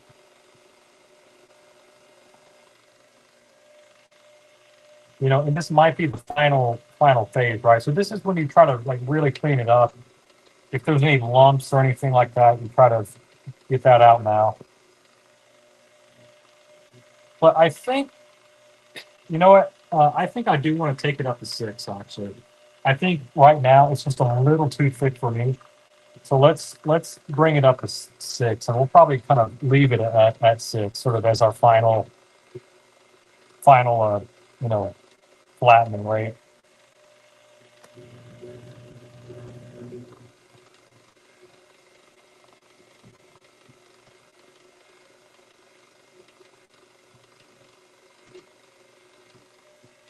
All right, so now we will fold over.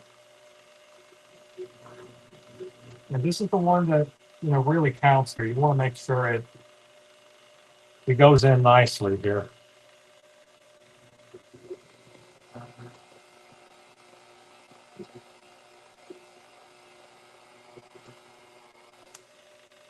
Go.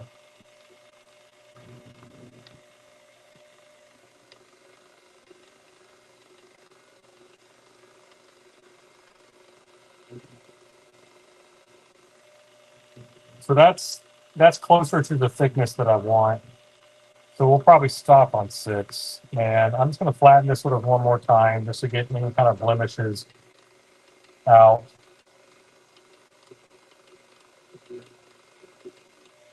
Okay, let's turn this on. So guys, this is sort of the finished product. Well, again, not finished totally, but what we'll do now is I'm going to put you guys back over here. And I'm going to point you downwards. So the first thing I want to do is just kind of get this into a bit of a uniform kind of, I guess, shape here. So like this end piece, we're just going to go ahead and chop that off. We can feed this back through actually, and we can use that piece later on. But what I want to do now is, I think the sides are pretty nicely shaped here. The only kind of like bad part is sort of down here, but I think that's all right. What we'll do now, I'm going to throw a bit more flour on this.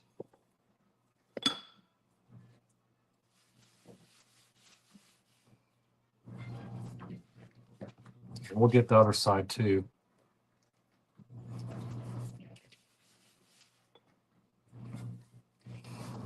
And we're just going to fold this over.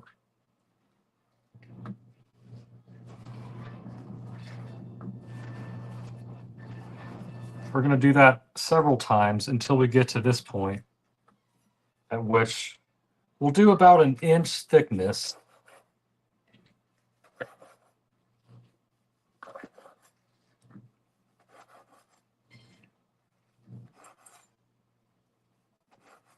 And if it's like 3/4 of an inch, then that's okay too. But now we have our strands of pasta, right? So I'm going to set that over there, and we're kind of going to sort of unstrand sort of all these, and we're going to kind of put this into a nice sort of flower sort of bouquet almost. So let's put that there. So this is actually probably closer to what you need just in terms of like thickness here. So that's roughly about a inch wide here. I think like this one here is probably closer to like a linguine, which is fine, but again, I'm just gonna sort of undo all these real quick.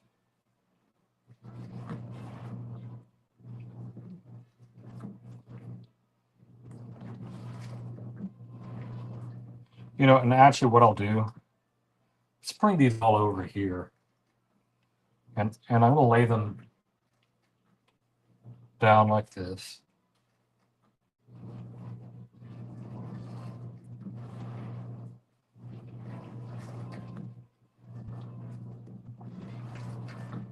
Now these are a bit more rustic, because like there's like jagged lines here, and it's not all like perfectly, done here. But that's perfectly fine with me. What we'll do now is we'll just kind of twirl these up into sort of a ball almost. And so that's what we have here. That's sort of like the finished product. We'll finish this with a little bit more flour, just so that sort of everything.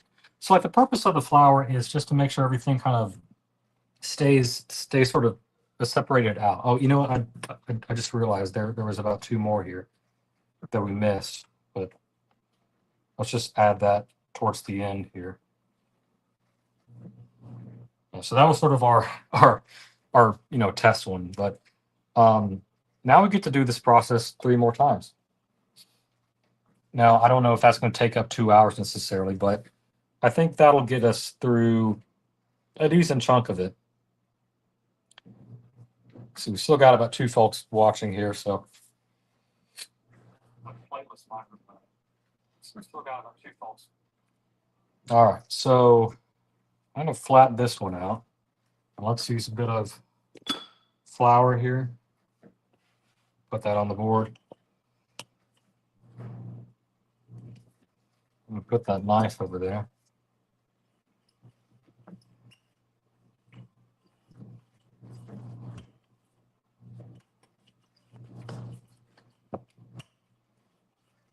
So this one might turn out a little bit awkward because, oh, you know what? I didn't flour my my rolling pin here.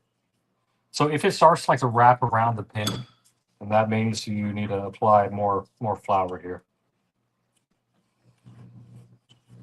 But anyway, this one might turn out a little bit weird because you kind of got like these two points kind of, you know, emerging here. Need a little bit more flour on this.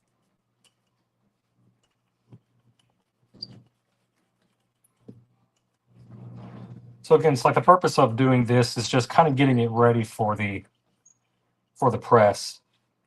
You don't want to put too much stress on the press, but I think that's flat enough to where we can go ahead and put it through.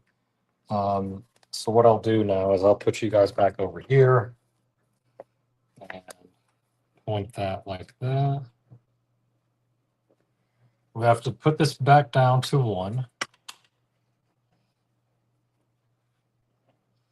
Let's do the thing.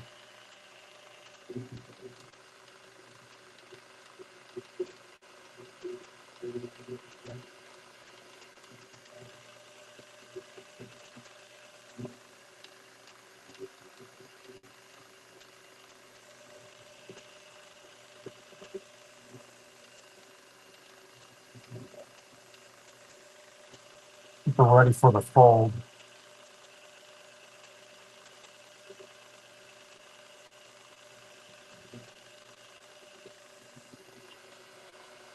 That kind of turned out not how I wanted it to, but that's all right.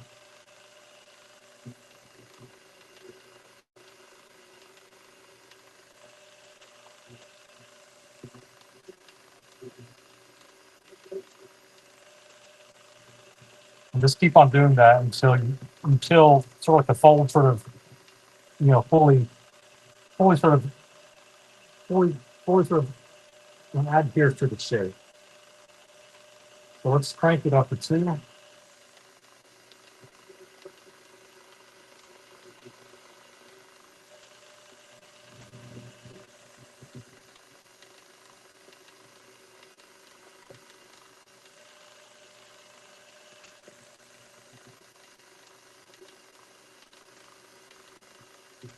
Now we'll do the fold. Okay, so this is kind of like the ugly one, so watch out.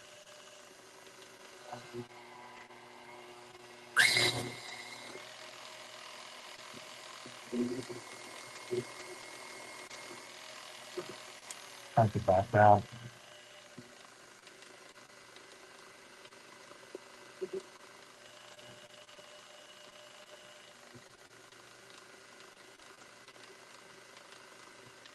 All right, let's move to 3.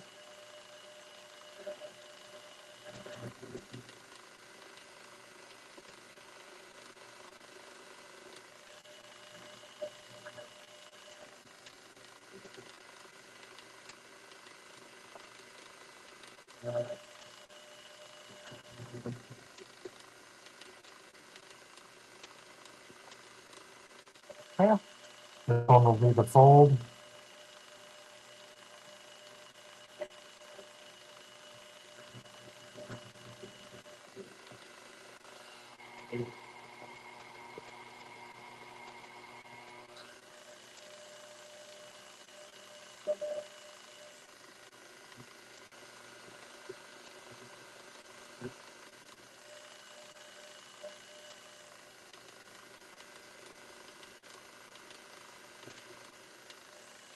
Okay, move to 4.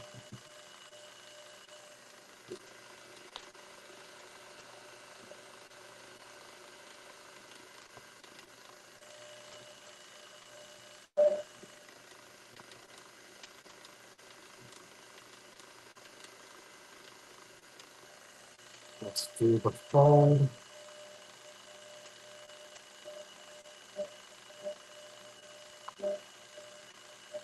I'm just trying to line it up here.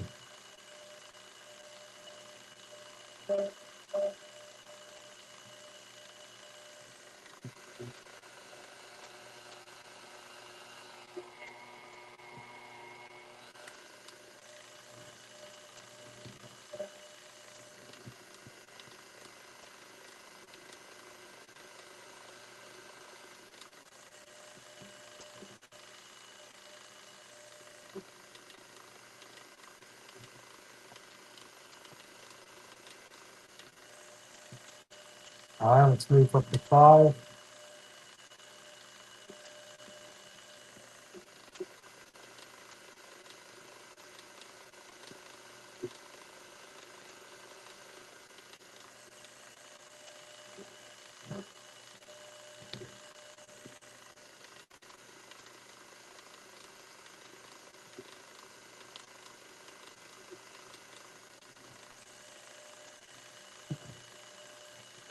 There's one quick thing. I don't think I've actually explained why we're folding here. The reason we fold is because it gets so long to the point where if you kept on running it through, then it's going to hit the bottom here very easily. So what sort of, again, it's like you fold once every level, and you typically just want to fold once, but then keep on putting it through until it fully takes on its new shape.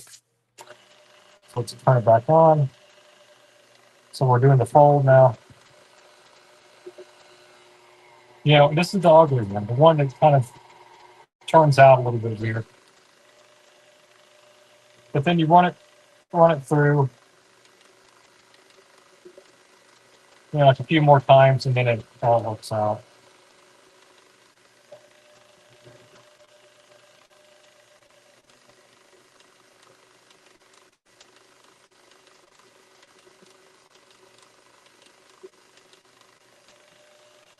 All right, now let's go to the final level, 6.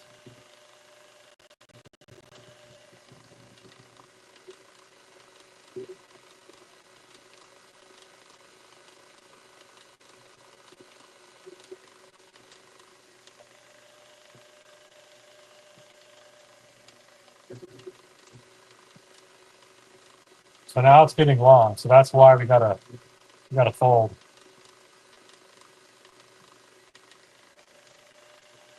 So let's fold it. Now I'm gonna bump it up here so that it doesn't bog down.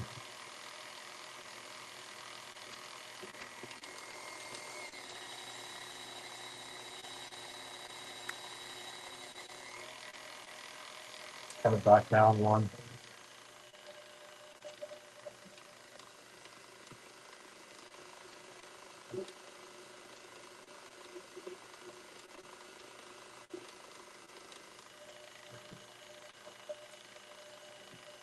One more.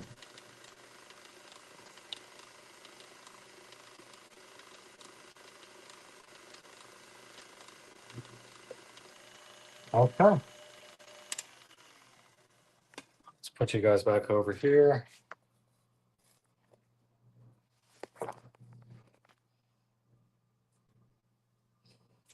So I'm going to take off the ends that don't really look all that great first.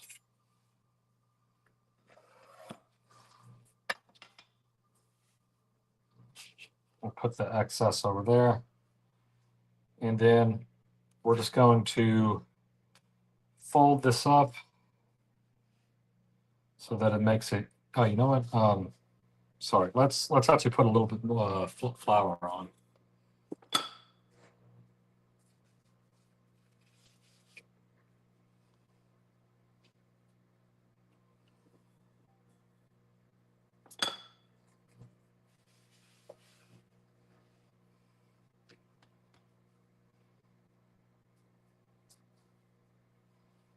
All right.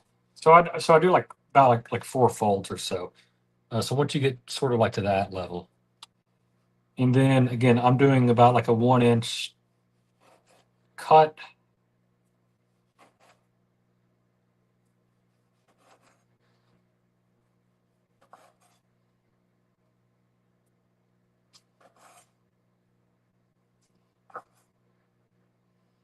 That one's just going to be a little bit wide. So now that we have that,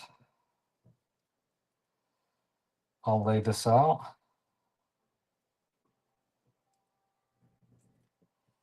Like so. So each of these like sections here, like there's two more. Each of these can be sort of like a serving's worth. So I'll lay that out. Hey, Eddie Mao. Hey, man, thank you so much for joining. I do appreciate your support as always. So, Eddie, just to kind of recap here, what I've done so far is, like we made the pasta dough, we let that rest for, about like 30 minutes in the fridge. And then I went ahead, we kind of seared the short rib. We, added in like the mirepoix or the celery, onions, and carrots. Um, we then, added in some beef stock.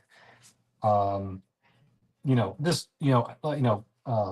red wine, sort of all that sort of all that sort of good stuff that makes it very sort of flavorful. But now we're at the point where we're actually shaping the pasta dough and we're putting it in sort of the pappardelle um, kind of look, I guess. Again, I'm not entirely sure how to like to wrap these up or sort of make them look sort of nice, but I'm trying here, guys. Again, I'm definitely doing more than sort of like the typical sort of home chef would, but I'm not a pro by any means. I make my own pasta maybe 2 or 3 times a year, just to give a little bit you know, per sort of a perspective. So what I need to do is flour this up a little bit more.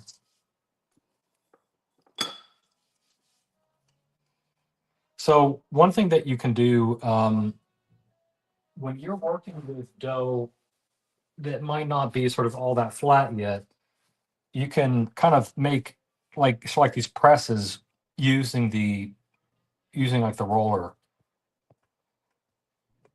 and sort of just use your own weight to really sort of flatten it out first, and then you can start rolling.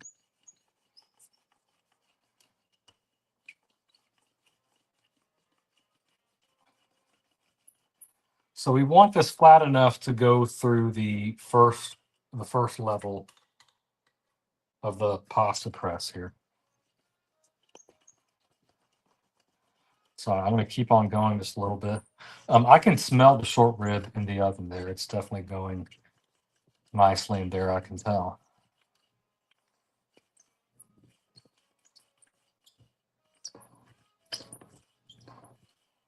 Okay. I think that should be safe enough to go ahead and put through the pasta press, at least on the first level. So what we'll do, I'll put you guys back over here.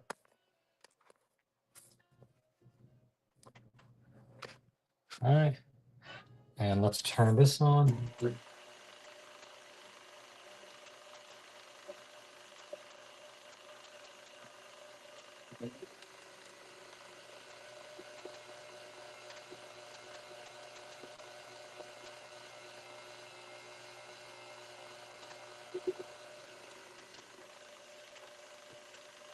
Okay, so that first pass is always going to be like the roughest, um, because it should really be, I mean, like, your press sort of like struggles on that first pass when you didn't flatten it enough. Um, but that's all right because like the second pass, I mean, like it's much more sort of like the shape like it should be. So now we're gonna do the fold, and this is the one that always kind of bogs it down a little bit.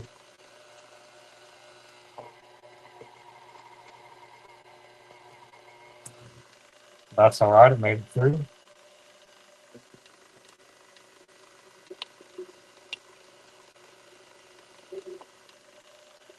I'll do one more pass for that.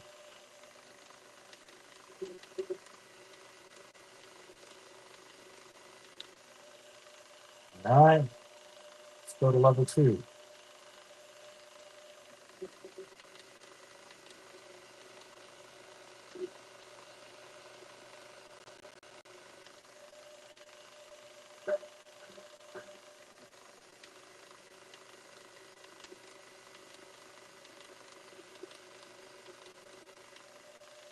All right, now we're going to fold.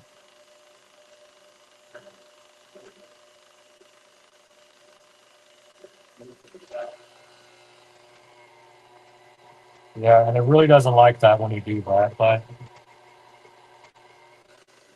if you kept on going, you would essentially have way too long of a piece to work with. So that's why you fold.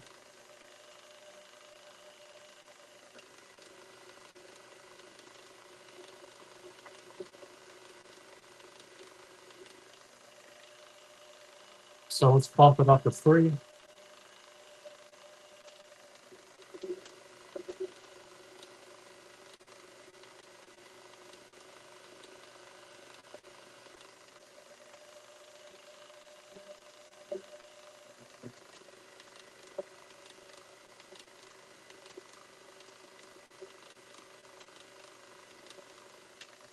I don't think we folded on this one. Sometimes I lose track of what we've done, but I don't think we have on this one. So I'm going to bump it up on this one.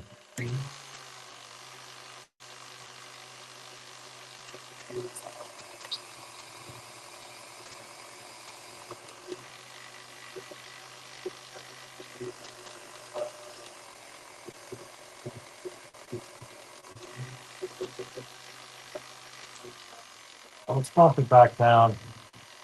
Well, you don't want to do this too fast because then you're actually gonna tear it up a little bit. And you don't want to do that on the sides. So let's do a fold.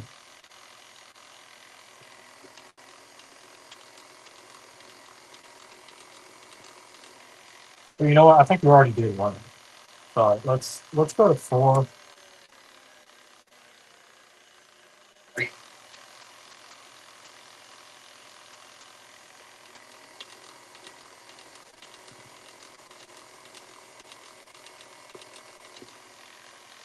Let's go ahead and fold. It's getting pretty long.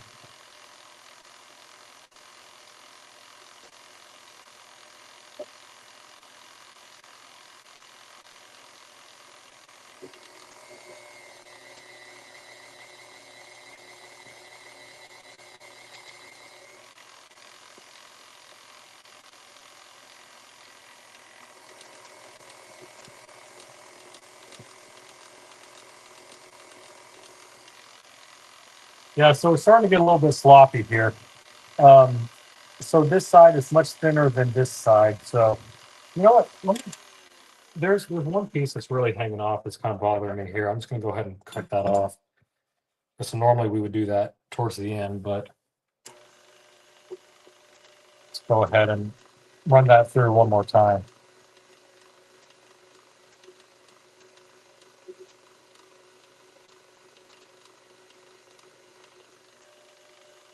All right.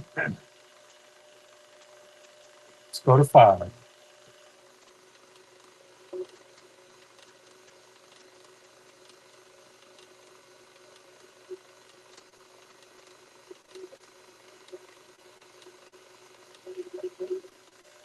All right.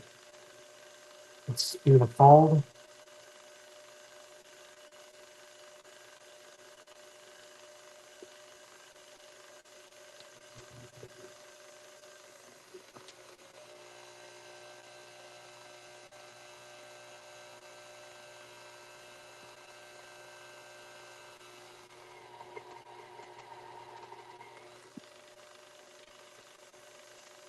Let's run it through one more time.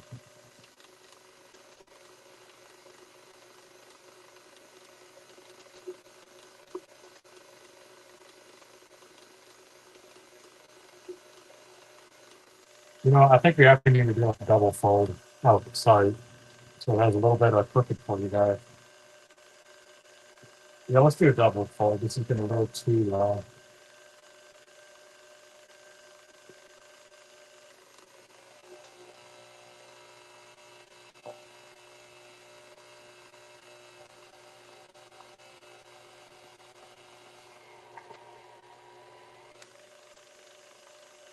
Let's clean that up with one more pass.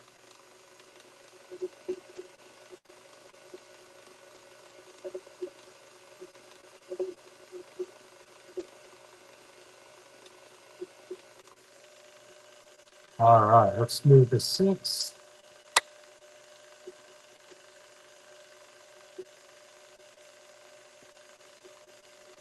Sometimes you need to help it feed in.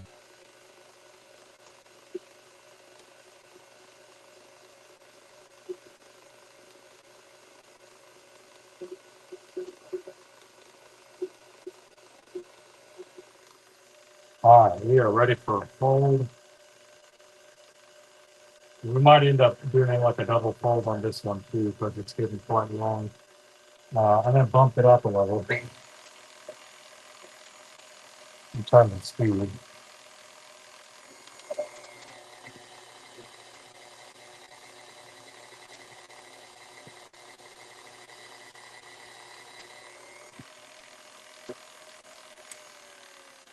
Bump it back down.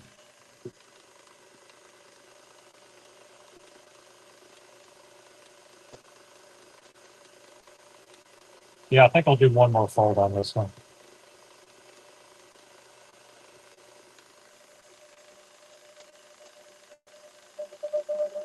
Let's do-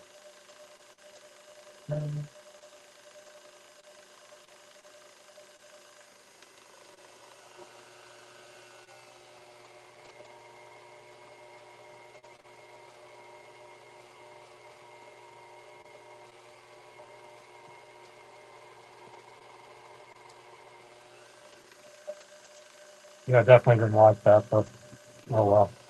Let's do one more pass to clean it up.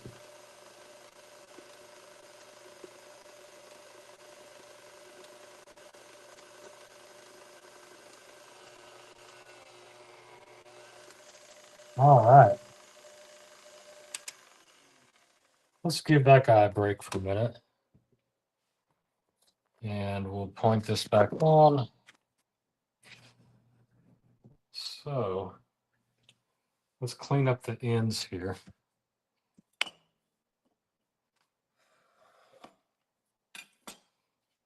Put that in our scraps pile.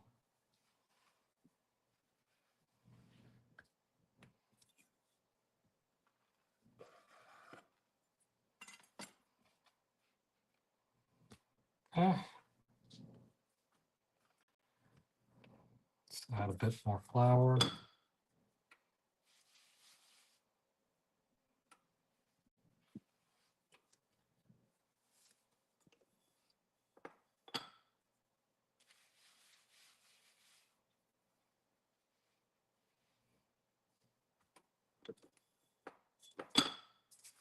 Again, the purpose of the flour is just so that like it doesn't kind of stick sort of to itself.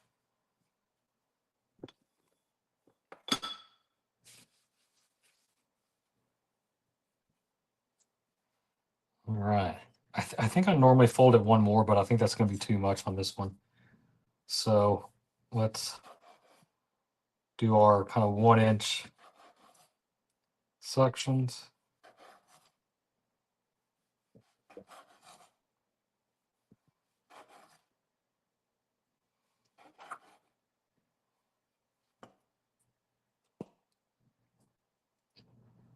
All right.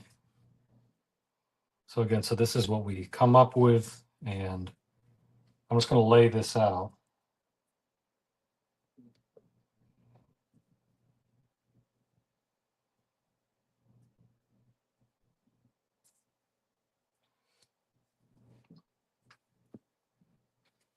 You know, I may actually chop this one in half because it turned out to be very long.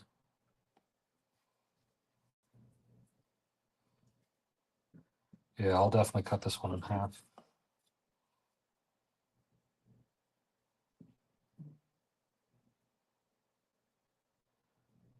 put that like that. I think my music ran out again.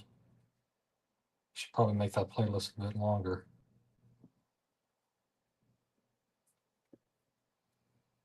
Let's finish this first.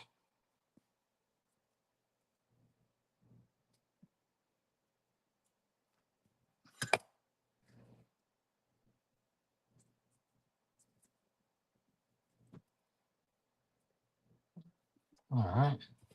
I'm gonna cut this in half. So what we'll do now, this will become our sort of, one serving there, like that.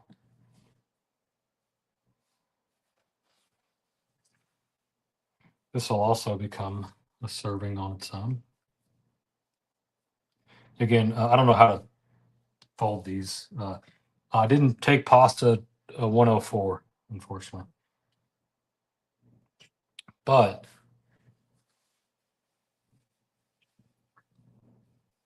we are at a point now where we can do our final one here. And this one has been sitting out for a little bit, so it's a bit stiffer, but that's all right. We can still work with it. Let's take a swig of my wine.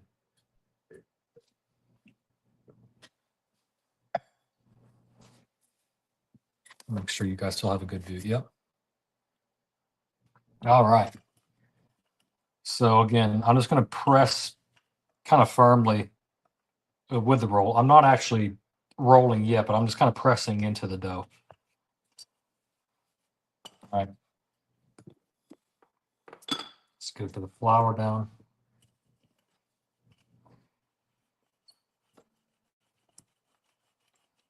And this is a good way to kill time too, because I keep on looking over here at the time on the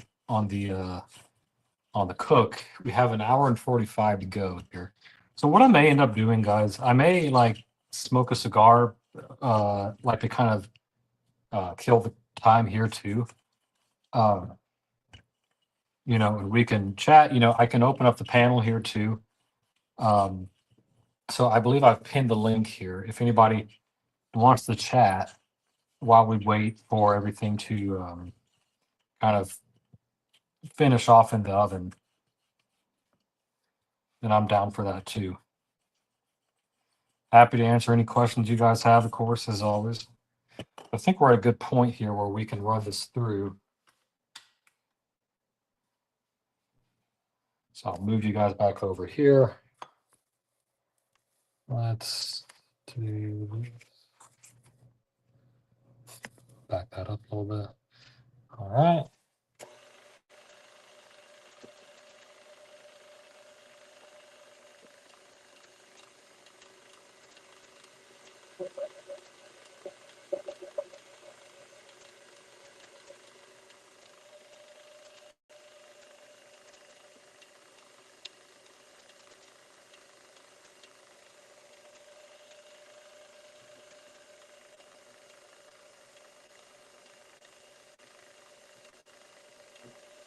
Let's do a fold.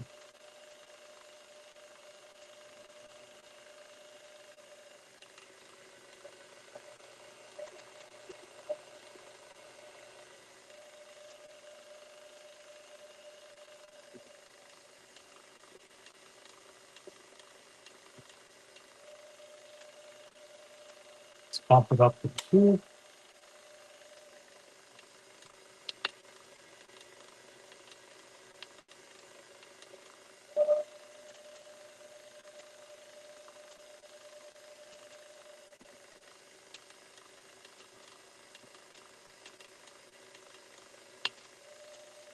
Do our fold.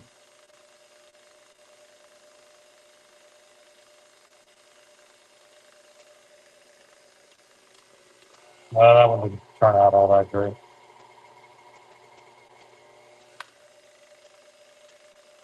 There's actually like a little popping noise. I'm not sure what that is.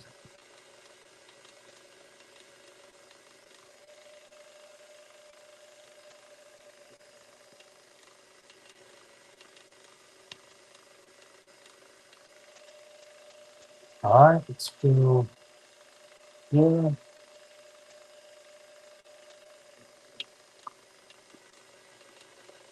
Now we're on 3.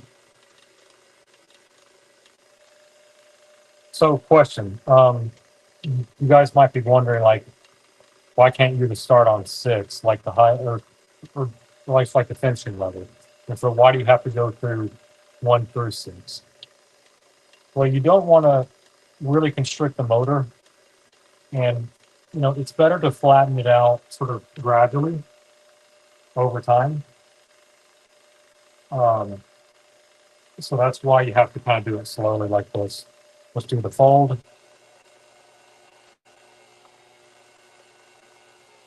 That one wasn't too bad.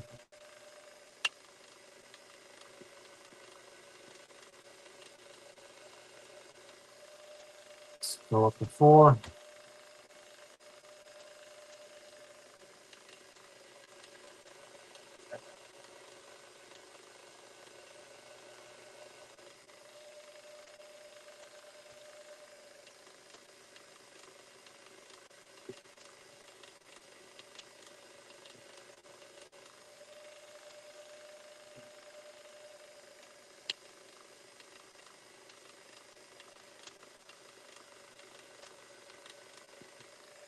All right, let's do the fold.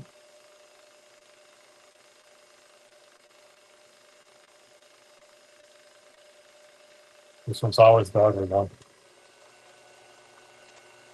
Well, that one didn't go that bad. That's cool.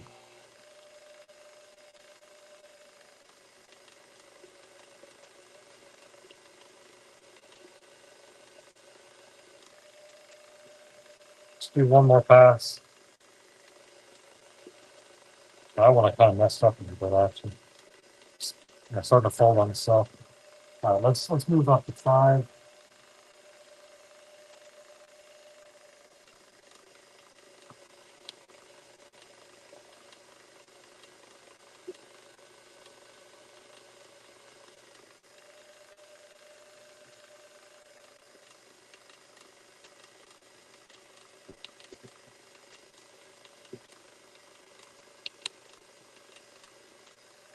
All right, let's do our fold.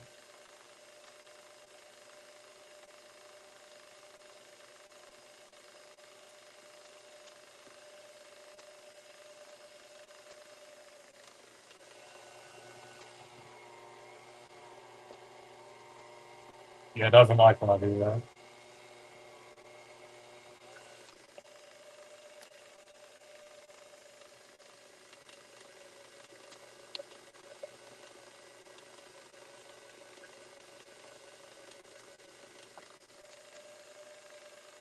Bump it up to 6, last level. Well, I kind of messed up. Oh, well.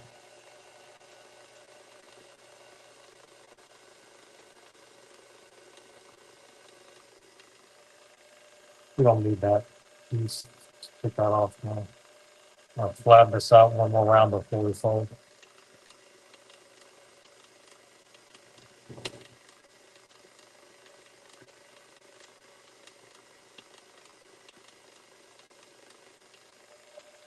All right, we'll do our final fold.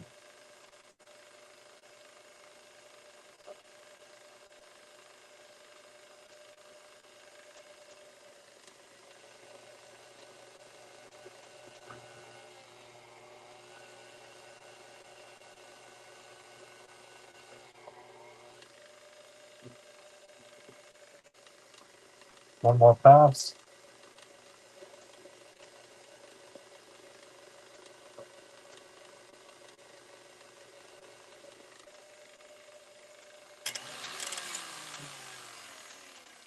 And that is our pasta, guys.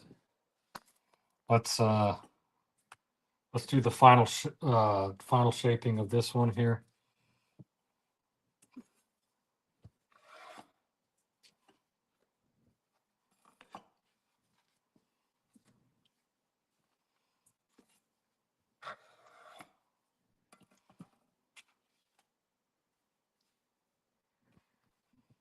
Let's get some flour down.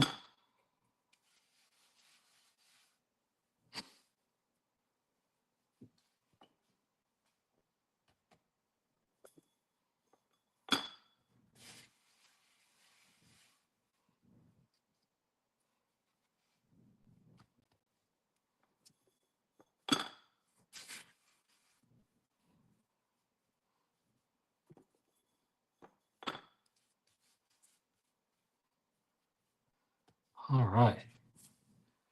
Let's do our final cut.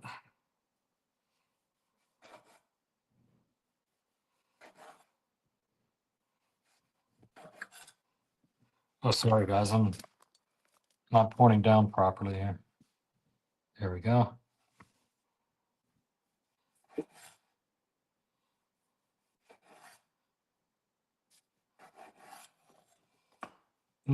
Okay, so you might be asking, are we going to do sort of anything with these scraps? Probably not. We have plenty here, so I don't think we're, really starving for pasta here. So I think we're going to be okay. Probably just going to toss those.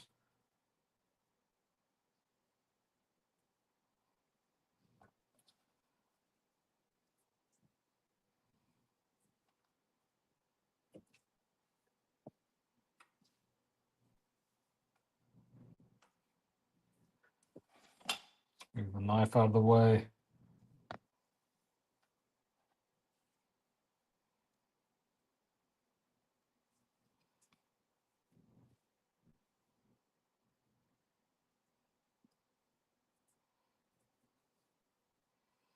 All right. So let's do like that kind of motion, maybe. Again, I don't know how to, fold these or work these, but this is it, guys. This is our finished product here. Whoops, it started to fall off there, but that is our finished Papardelle pasta. Now the thing is, fresh pasta cooks way quicker than dried pasta. So when we put this in the boiling water here, I'm like, it's only going to take like 1 or 2 minutes. Versus if you did this with dried pasta, it would take closer like to 9 or 10 minutes. I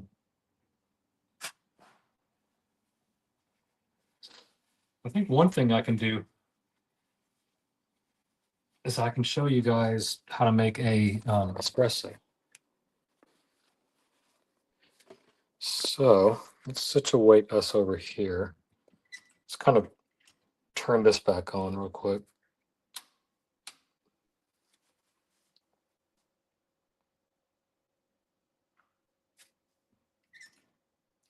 It's possible I ran out of water, actually, now that I think about it. I don't think I have any more distilled water. No. Yeah, I must have run out of water here because normally it's like this PID, or again, I'm gonna say it's called like a PID sensor. I forgot what that actually stands for, but usually that will show numbers if there's water here. So anyway, so I think we're kind of at an interesting point in the cook here, guys. So we're at 1 hour and 34 minutes left until we can kind of move on to the next phase here. I don't know how many guys are watching still, but what I may do is, to start up a second stream later on, and actually do the final sort of touches later on. Or if anybody wants to hop on, sort of have a conversation with me, I might have a smoke and, we'll just have a conversation there. But again, I don't see a lot of folks in the chat here. I'm going to give it like a couple minutes and see if anybody shows up. And if anybody wants to hop on, they can. But if not, I'm going to probably end this first half and then we'll do the second half a little bit later on once it's actually done cooking in the oven. So I'll give it like a couple minutes here, guys. Just again, if you want to hop on and you want to have a conversation with me, tell me in the chat that you're sort of in the back room. The link is pinned at the top.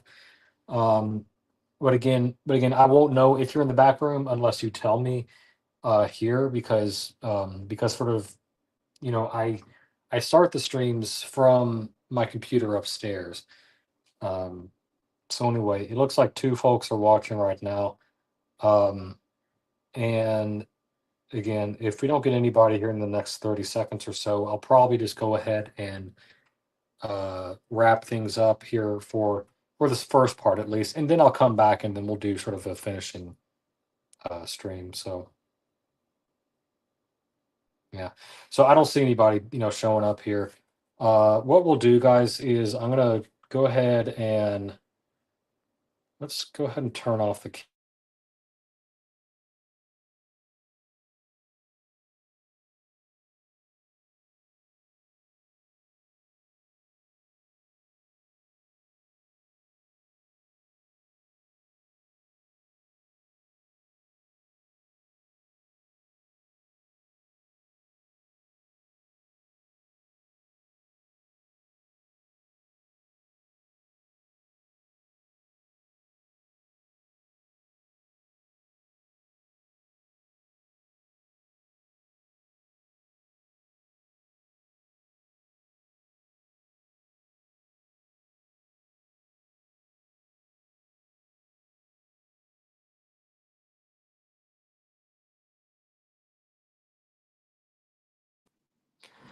Hey, sorry guys, I just realized that I was on mute. So anyway, I think what I determined was since we still have about like an hour and a half to go in the oven, and really nobody's on to, sort of have a conversation or anything, what I'll do is I will wrap up here. I'm gonna set up a second stream sort of just for like the final touches.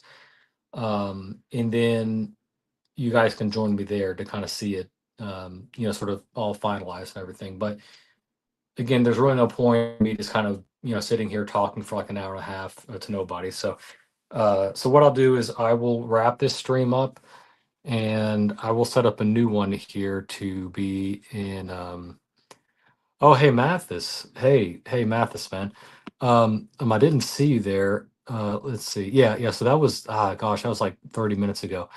Um, look at this crazy mofo. Yeah, exactly.